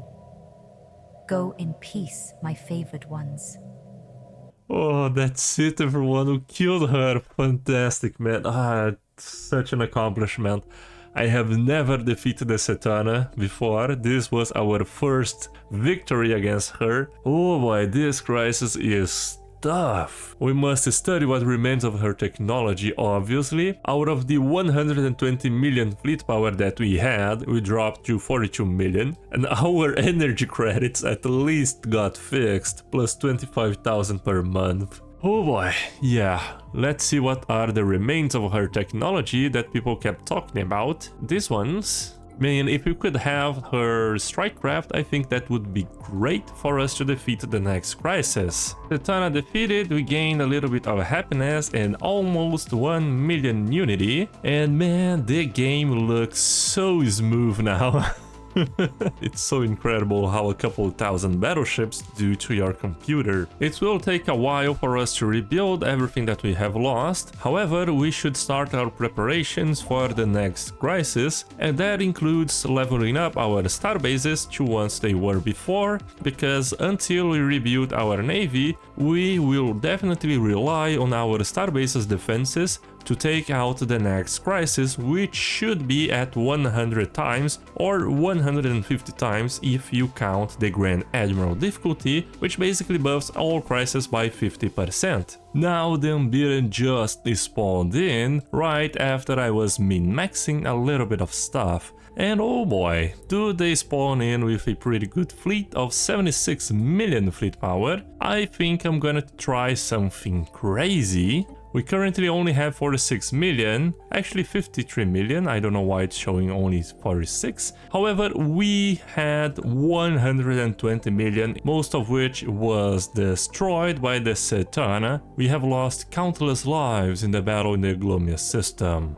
We have lost so much that our energy credits actually went up by plus 30,000 per month due to our economy being actually made to support a navy of 20,000 naval cap. Now we only have 6,000. So what I think I'm gonna do is just set up in order to reinforce all of our ships. That will consume all of our alloys, and I'll send everyone to try and destroy the unbidden in one strike, because my friends, the unbidden can be one of the easiest crises if you destroy them at first. However, if they spread through the galaxy, they become the strongest crisis in the game. Yeah, you heard that right, even stronger than the Setana. The reason is very simple. Once they are established, we need to destroy every single one of their anchors, otherwise they will just keep getting reinforcements and will not be able to destroy their main portal, which is this thing right here.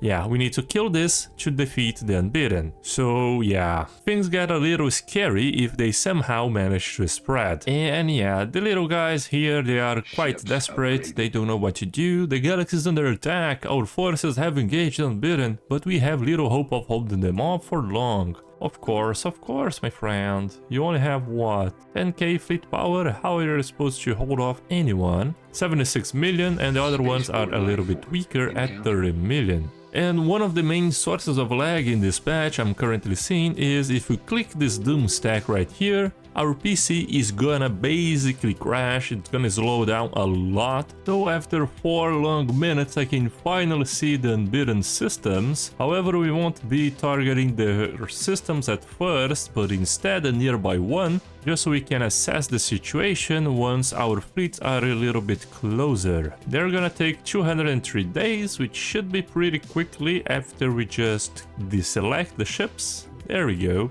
So they have a 202 million fleet power in total. If we had our old navy, that wouldn't be a problem at all. And we are researching our 100th repeatable. If you see here, it's the seed number in Roman, which means 100. Such a cool sight. The next one is D, I guess, which is 500, and then M, which is 1000, if I remember correctly. But our fleets are moving so quickly through the hyper relays. It's quite dangerous, actually. Let me just assess the situation a little bit and see how the unbidden is behaving. So they're basically sending one fleet at a time, and they're not moving through the hyper relays, but instead the normal hyper lanes. They kept getting reinforcements, so yeah.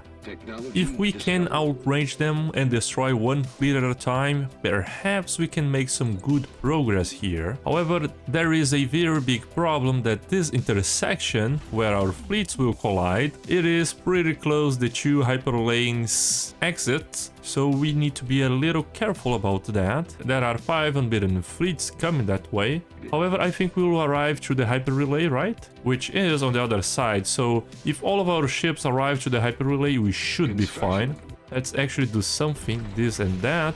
Or we can even summon a dimensional fleet of our own. Yeah, we already have the astral shielding and binding, so let's just activate the dimensional fleet. There they are at a 7 million fleet power with a total of 2.7 thousand fleet commands. So how long to reach there? 300 days, that's not so bad. Perhaps we should wait for the unbidden fleet of our own to arrive. They will at least serve as a very large mid-shield for our ships. That alone put us back at 67 million fleet power, which is quite a good number. About half of what they're... Nope, much less than half actually. 266 million and 300 million so far they have. Yeah, please hurry up. We have another 1.5 million. We could send Bubbles. Bubbles is 38,000 fleet power. Is not that weak, right? But the Unbidden is specialized in dealing with armor, and Bubbles only has armor, so she won't be very effective against them. They move in so slowly, that is our main benefit. Now that they have reached the intersection, let's see their next move.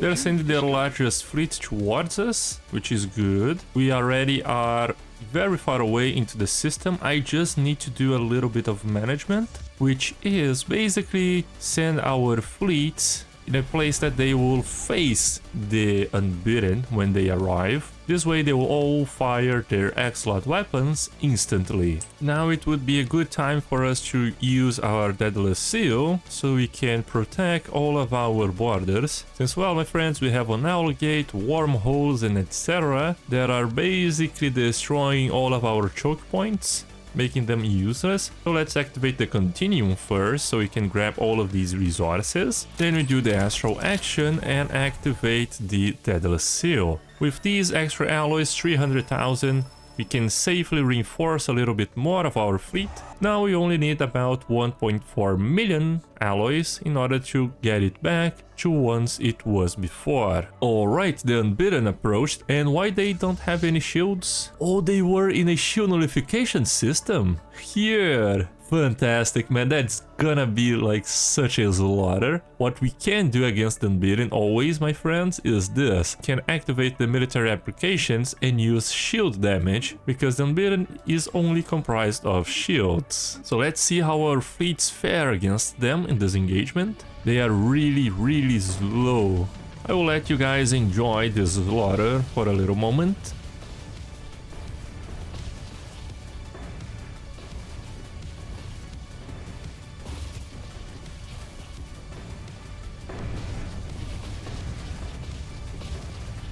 But they are quite tanky. As you can see, we are fighting everything that we have, and they are still coming relentlessly. One of our battleships was dumb enough to get this close to the Unbidden for some reason. Look at where everyone else is, and they decided to be the heroes. Well, yeah, we completely annihilated them, and our own dimensional fleet hasn't arrived yet, which is quite fun. They're sending in another 30 million, so we should be aware. My dream goal here would be to arrive in the system and take them off guard, but I really think that they are sending everything they have at us, which is just fantastic. Yeah, precisely, my friends. Oh, that's such a good move that we did. Another fleet. I'm not even gonna see this battle, it's just gonna be a slaughter for us. There their numbers are decreasing, and we are still at full HP. Fantastic. Another fleet down. What we do need to worry is that our fleets get a little bit closer to the hyper lane every time we defeat one of them. So let's actually grab everyone and retreat them a little bit. If my computer allows, that is. Look at the size of our dimensional fleet. It's just insane. They basically occupy half the system. Of course, many of them will die just because the Unbidden is against the Unbidden itself, so both of them are close range, and yeah. Our ships are a lot weaker than the 50 times Unbidden, obviously. Oh man, nah, that's gonna be a... oh my god. So they're sending 6 fleets at once. 6 fleets. 1, 2, 3... oh boy. Let's see how the engagement is looking. Our dimensional fleet is just sitting around. Nah, come on guys, you gotta go closer. Thank for our battleships at least. This is your arch enemy, my friends. Their numbers are dropping drastically, and the other fleets are just waiting until they can charge the hyperdrives and travel to our systems. We are losing some ships, but I really think it is the dimensional fleet. Yeah, they are the closest ones to the Unbidden. They move so slowly that their ships haven't even reached the hyperlane. We already destroyed all of their ships. Fantastic. And the formation. Yeah, we are moving so dangerously close to them. That's actually very bad. At least it is the dimensional fleet, right? We can replenish them instantly after, what is it? 10 years? No, only 5 years, yeah. Not very long. We have a single Titan here. Now, which one of you guys is this Titan? I really wanna know. You must report your sector governor, my friend. You're not following our orders precisely. And yeah, we defeated another fleet, so let's move everyone back. We are so dangerously close. After we defeat these two fleets that are probably going to go our way, we should make our move towards their portal before things get any more dangerous. Okay, thankfully we have retreated, but look, man. What are you doing, Commander? Retreat, my friend. You cannot take Zakan on your own. My god, this guy really needs to be fired. Who got him in charge of a whole Titan, man? A whole Titan, 112,000 fleet power, our most advanced vessel in charge. Ah, man. Yeah, sometimes our decisions aren't the best when it comes to recruitment. Two of their fleets are gonna get completely obliterated by our mighty armada, whilst the other one is on the hyper relays. Oh, it's because they travel through this hyper relay, through that. That's interesting, very good to know. But now this commander is there. Really? I mean, the guy has a pretty unique way of combat. I don't know if I respect that or not, because it's clear insubordinance there. Clear insubordinance. We have our fleet tactic, everyone is following through, but this guy, yeah. One of their fleets is almost done and the other one is there. The strike crafts are also doing heavy work. I don't know how many countless lives we have lost in the battle with using our strike crafts. However, I prefer to think that all of our strike crafts are remotely controlled by our commanders here on the battleships. The reason is, well, we are synthetics, right? We could transplant our entire mind into a synthetic body. Why wouldn't we be able to control our strike crafts through drones?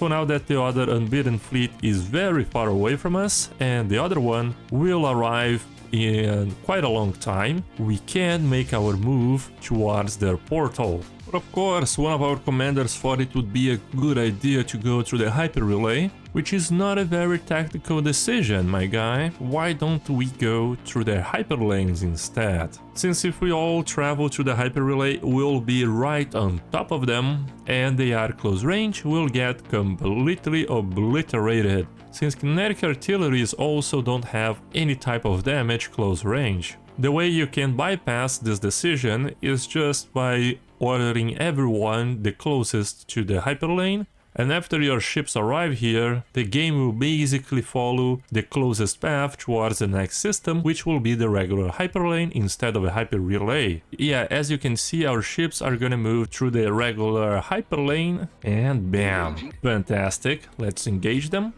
They aren't even firing at this close distance. How pathetic, right? Who would have thought that a fleet from another dimension wouldn't have any type of ranged weapons? But thankfully they don't.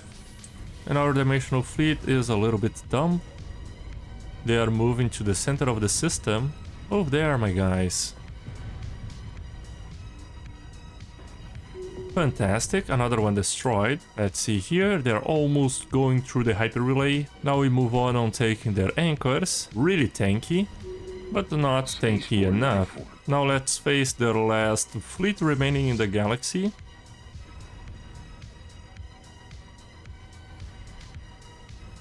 Fantastic. So as you can see, there isn't a single unbidden fleet left in the systems, so we are clear to move to their portal. Good, good, good, good, good. Now just the portal left. Engaging enemy fleet.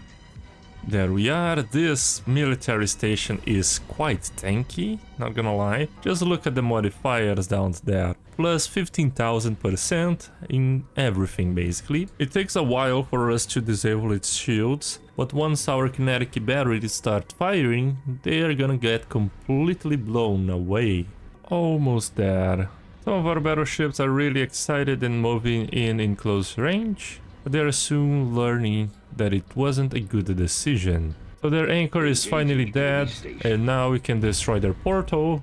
Fantastic. The dimensional portal has been destroyed, and with that, the unbidden has been defeated, my friends. The 100 times crisis, and if you count in the Grand Admiral difficulty, it equals to 150 times the regular crisis strength, my friends. Invasion defeated, fantastic. Now we are going against the 300 times Scourge, the hardest crisis you could ever have in vanilla Stellaris. Now here you can already see that the subspace echoes is appearing, so the Scourge is coming to us, my friends. And recently we just disbanded all of our ships so the game could be a little bit faster because it was lagging quite a lot. And just after we disbanded our fleet, the Scourge appeared, as always, so we are in a little bit of a hurry here to make our fleets come back, otherwise you're gonna die, because, I mean, 300 times crisis is no joke. We already have 173,000 tech per month. That is the highest I have ever achieved, perhaps the highest anyone could have had in Stellaris in vanilla,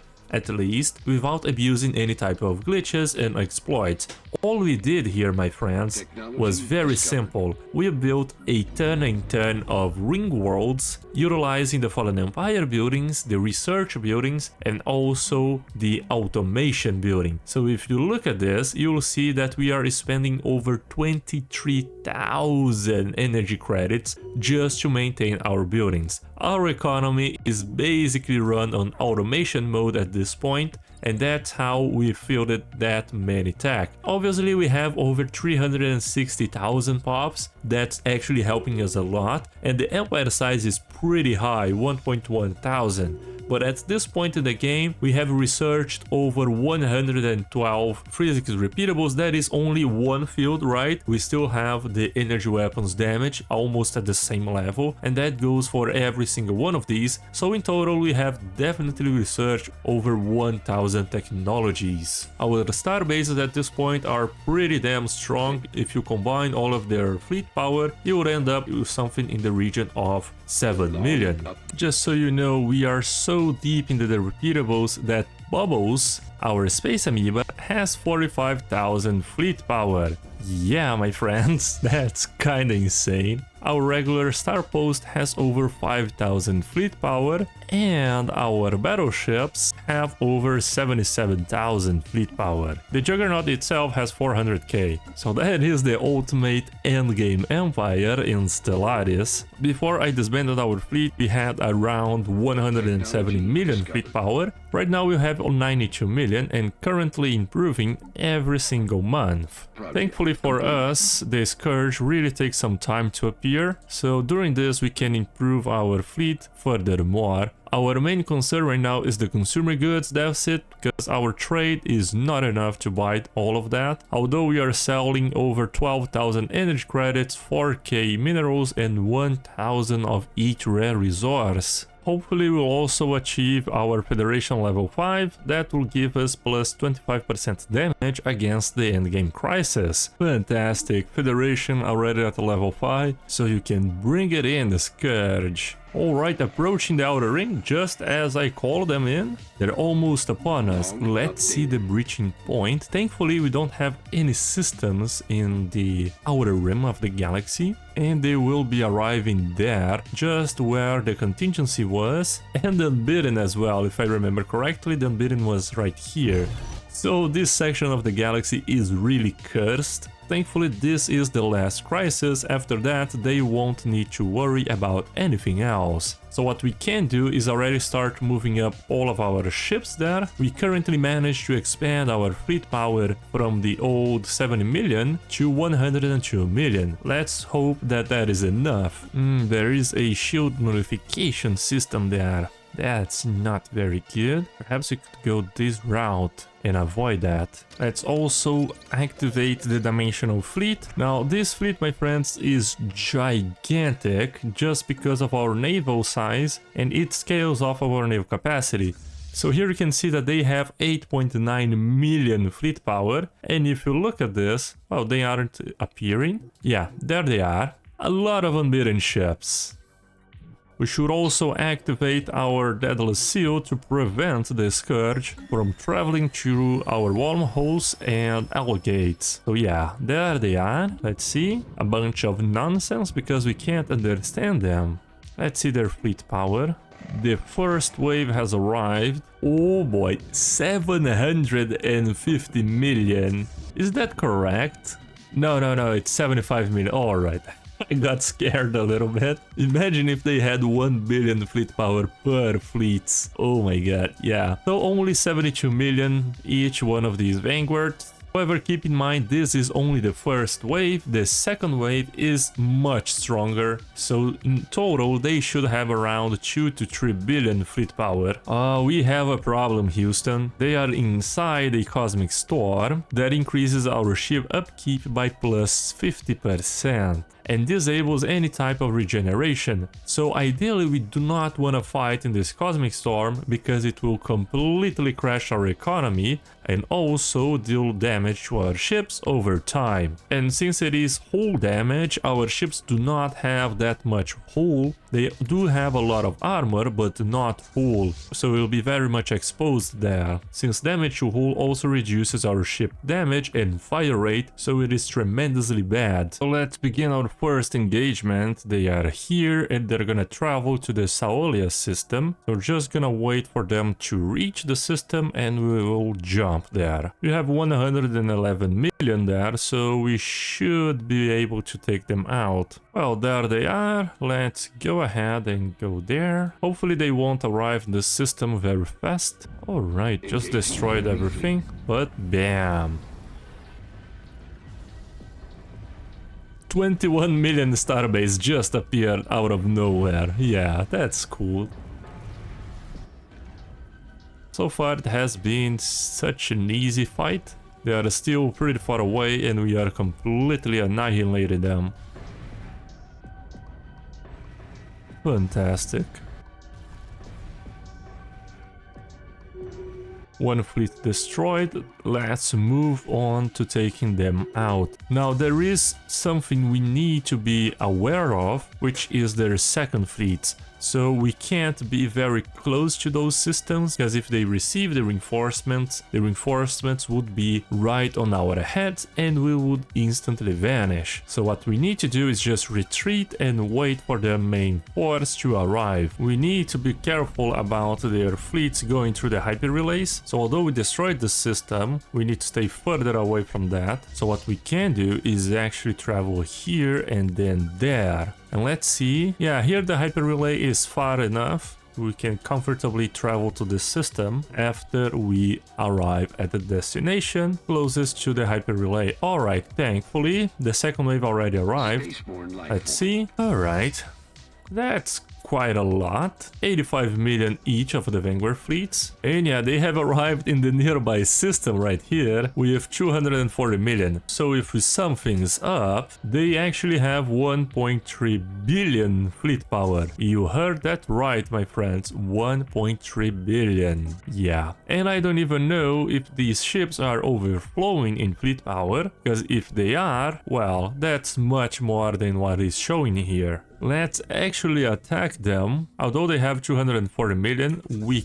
could theoretically take them out before... Oh, but they are inside the storm. That's gonna hurt. We could take them out here in the system very quickly and then retreat to save up our energy. Actually, our energy is just fine. We are selling 25,000 energy credits every single month. We could stop selling them, and that should fix it for the next month, because we need to take them out before they combine their fleets. But I really don't know if we could theoretically kill 1.2 billion worth of scourges with only 100 million. Oh man, thankfully the storm dissipated from the system and passed on to the next one.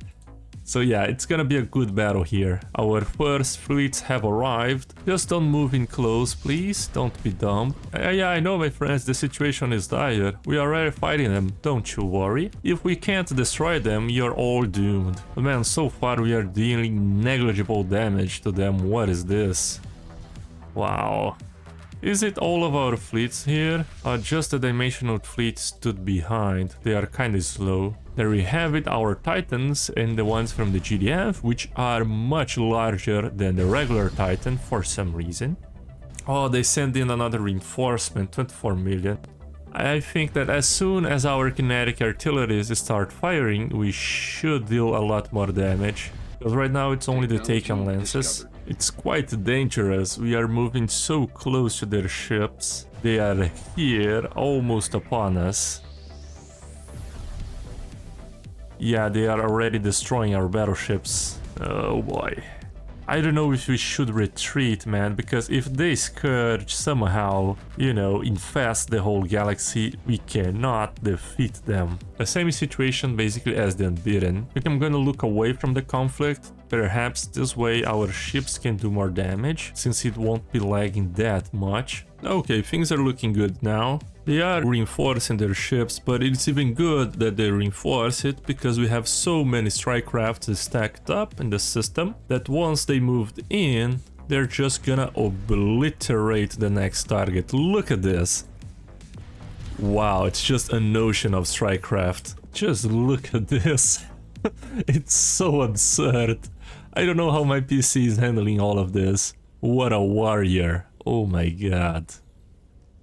Alright, we have defeated their fleets there. Alright, we lost a little bit, but not that much. And the total damage. 257 million damage dealt to the Scourge, and they only dealt 19 million. So that is the difference between the firepower. So let's get in position for the next attack. And what I'm gonna do next is actually use the dimensional fleet first, so they can soak up most of the damage. Oh, there is 100% shield nullification in this system. But eventually we need to get past this one to defeat the Scourge. This is probably their most well-defended system. Oh, they're actually sending in an 85 million fleet, so we can just prepare ourselves a little bit better. Let's move away here and wait for them through the hyper relay. In the meantime, we can reinforce our ships whilst they are in battle. This way we do not lose our fleet power gradually. They are actually sending a lot more than just 85 million. They're combining 2 more,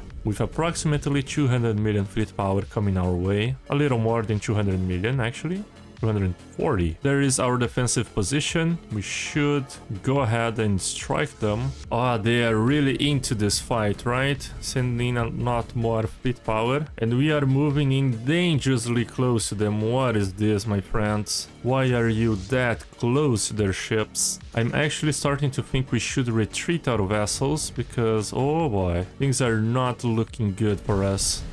I mean, we can take these 2 fleets very easily, but the main concern is the other 3 that is gonna appear right here. Yeah, we are almost killing these 2, but another one appeared there. But this is like a double-edged thing, right? They aren't killing a lot of our ships. They kill around 50 naval cap every single day, and we deal a lot of damage. And we have a lot, and I mean a lot of strike crafts already in the system. So if we retreat, we lose all of the strike crafts, which are already like heated up, to say it that way. And so far we can maintain it. I think that if we drop to, let's say, 6,000 fleet power, then we retreat, because with 6,000 fleet power I think that we can defend our own systems from the Scourge and rebuild it to a next attack. So they have 300 million there, and we still aren't losing a lot of ships, so things are looking bright and shine. Yeah, just look at the work our strike crafts are doing. Really taking care of the Scourge right there. And our dimensional fleet is almost upon reach to start dealing damage and soaking up the damage as well. Here you can see the missiles from the Scourge traveling towards our battleships. Let's see if our point defenses can take care of it. Well, I actually think it deals damage before arriving, not at arrival point. So I don't think that point defense can take care. Oh, yeah, we are destroying their missiles, thankfully. And they sent in more reinforcements. Oh my god. This is the battle of the century. What is this? But yeah, our naval cap is reducing due to the unbidden fleet being completely devastated by the Scourge, which was to be expected, to be honest. So yeah, the Dimensional Fleet was already destroyed, that was basically all of our losses, and they didn't dealt a lot of damage, to be honest, only 43 million. Alright, we captured a Brood Queen, like that's gonna help us something, but at least we could study her design to know what she's weak against. Now, from this perspective, you could think that our battle is looking very bad for us. However, if you zoom out, you'll see that we have a lot of battleships remaining. These are just the brave soldiers that put themselves in line to defend our carrier ships.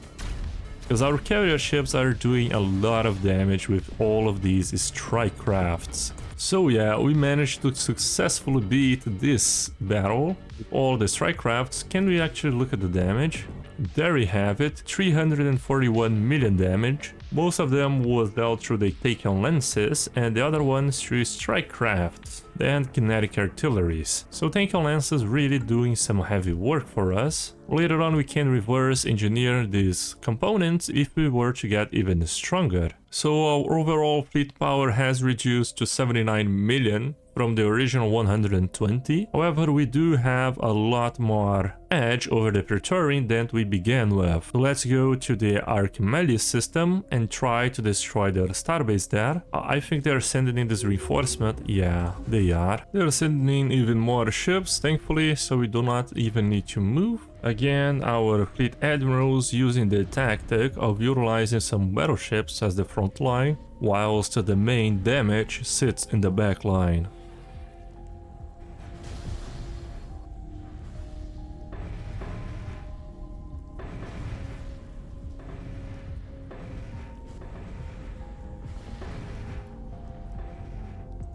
Another fleet down. Now we should hunt the other fleets and stop their expansion. I am thinking about dividing our ships into 2 incursions. Yeah, I think we're gonna do that, but it's quite hard to split up exactly in half. This battle is much smoother. It's our battleships firing the volleys. Synchronized, very cool to see. The exception of these 2 battleships, Dumb and Dumber. Why are they so close? But we managed to defeat them. This battle is looking a lot better as well.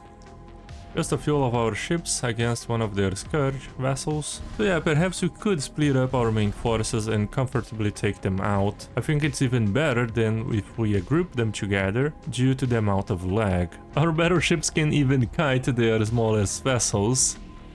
That's fantastic. Perhaps they alone could take them out within time. Yeah, fantastic. There it is, the last 2 Praetorian fleets. One here. Oh, they are already engaging us.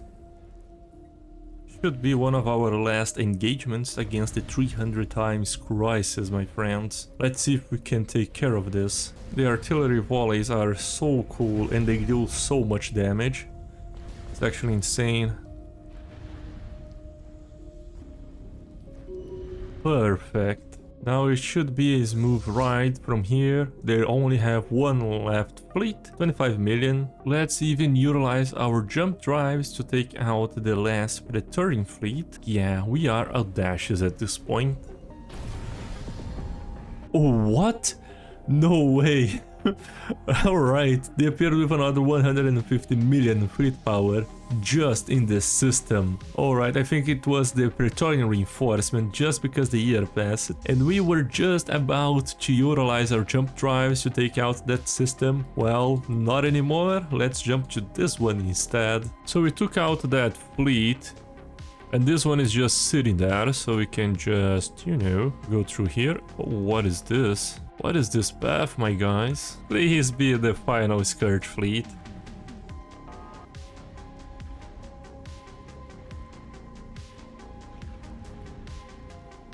So the final moments of the Scourge.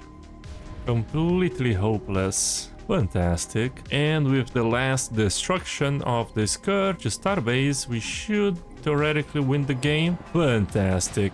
The end of the Scourge. Their technology was most intriguing. And yeah, my friends, we successfully defeated all the 4 crises in Stellaris. We managed to defeat the 300 times crisis, the strongest crisis that could ever have in the game. But for those of you who have sticked around, I will be showing you how to get 200k tech in just a moment, because oh boy, I'm not gonna get over just 181,000, 19k more tech to go. As a matter of fact, we can even disband all of our ships to reduce the late game lag, and this will make our game run even smoother, allowing us to actually tech rush a little bit at the end of the game. So yeah, we have reduced our overall naval cap to 244, now the game should run much smoother. Fantastic. I will actually get the repeatables to auto research, so we don't have to worry about that. But basically, my friends, we can have infinite amount of jobs utilizing the automation buildings. So what I like to do is this: I create ring worlds across all planets and we just automate them. Of course, sometimes we need to make some factory ring worlds to support all of this research, and sometimes we need to build a forge ring world to support our fleet production. But overall, we can pretty much field like 2 to 3 ring worlds before we can build a factory section, since well, job efficiency is very high in patch 4.0. As you can see, we are restoring already 3 sections and have 4 more to go. If we were to build even more, we could, after finishing up this section, start the production of another ring world site. Since we are the custodian, we also have massive amounts of influence that can easily fill up one ring world every once in a while. So just like that, we built then 2 research enclaves, and the final stage for our ring worlds should look something like that. We could even replace this Paradise Dome with another of the Fallen Empire buildings. That way we could have a little more efficient worlds. But so far, this is our go-to. Since we defeated all crises in the game, we don't have much of a challenge here. So I actually am replacing some of our foundry worlds. You can see that we are still producing a lot of alloys, 7,000 per month. But I replaced 2 of them and 1 of our soldier worlds for a little bit more technology. And we are getting very close to the 200k. Now, one detail that I think it is pretty important to do with this build is actually maximizing your empire size reduction like we did here. Our traditions are these ones if you want to copy them. Ideally we could make it a little bit better if we were to adopt the adaptability tradition, but that I think works best if you have the purity ascension as a biopop due to the adaptability bonus, because well, that tradition actually boosts up your designations, which helps out your build in the later stages, since you're gonna see that we have a lot of planets ascended in the tier 10, actually reducing our empire size by a lot. And you may be wondering, Action, what is the true power of ascension? Once you build your automation buildings, you can also do this to maximize the output of your pops, since you actually don't need any enforcers to reduce the crime, basically because we have some good traits from our leaders, and also due to automation and good amenities, you don't actually have much crime on your planets. So yeah, with this automation and etc, we have reached 200,000 tech per month, my friends, and our economy is bright and shine. We are currently gaining more than 30,000 energy credits every single month. We are just getting a little bit less because we are selling 30,000. So if you enjoyed this playthrough and the tips I just showed you, consider joining our Patreon or YouTube members. Now if you enjoyed these tips I brought you in this playthrough, consider joining our channel and supporting me a little bit. I'm also trying to release all of the micromanagement I do in my videos separately for channel members and YouTube members, since those videos don't hurt the algorithm, and I know that most people don't want to see the micromanagement that goes through all of these planets, since it is quite boring if you're not into it. But if you do, or if you just want to support me a little bit, I appreciate it a lot. Now thank you guys once again, and as always, I'll see you guys next time.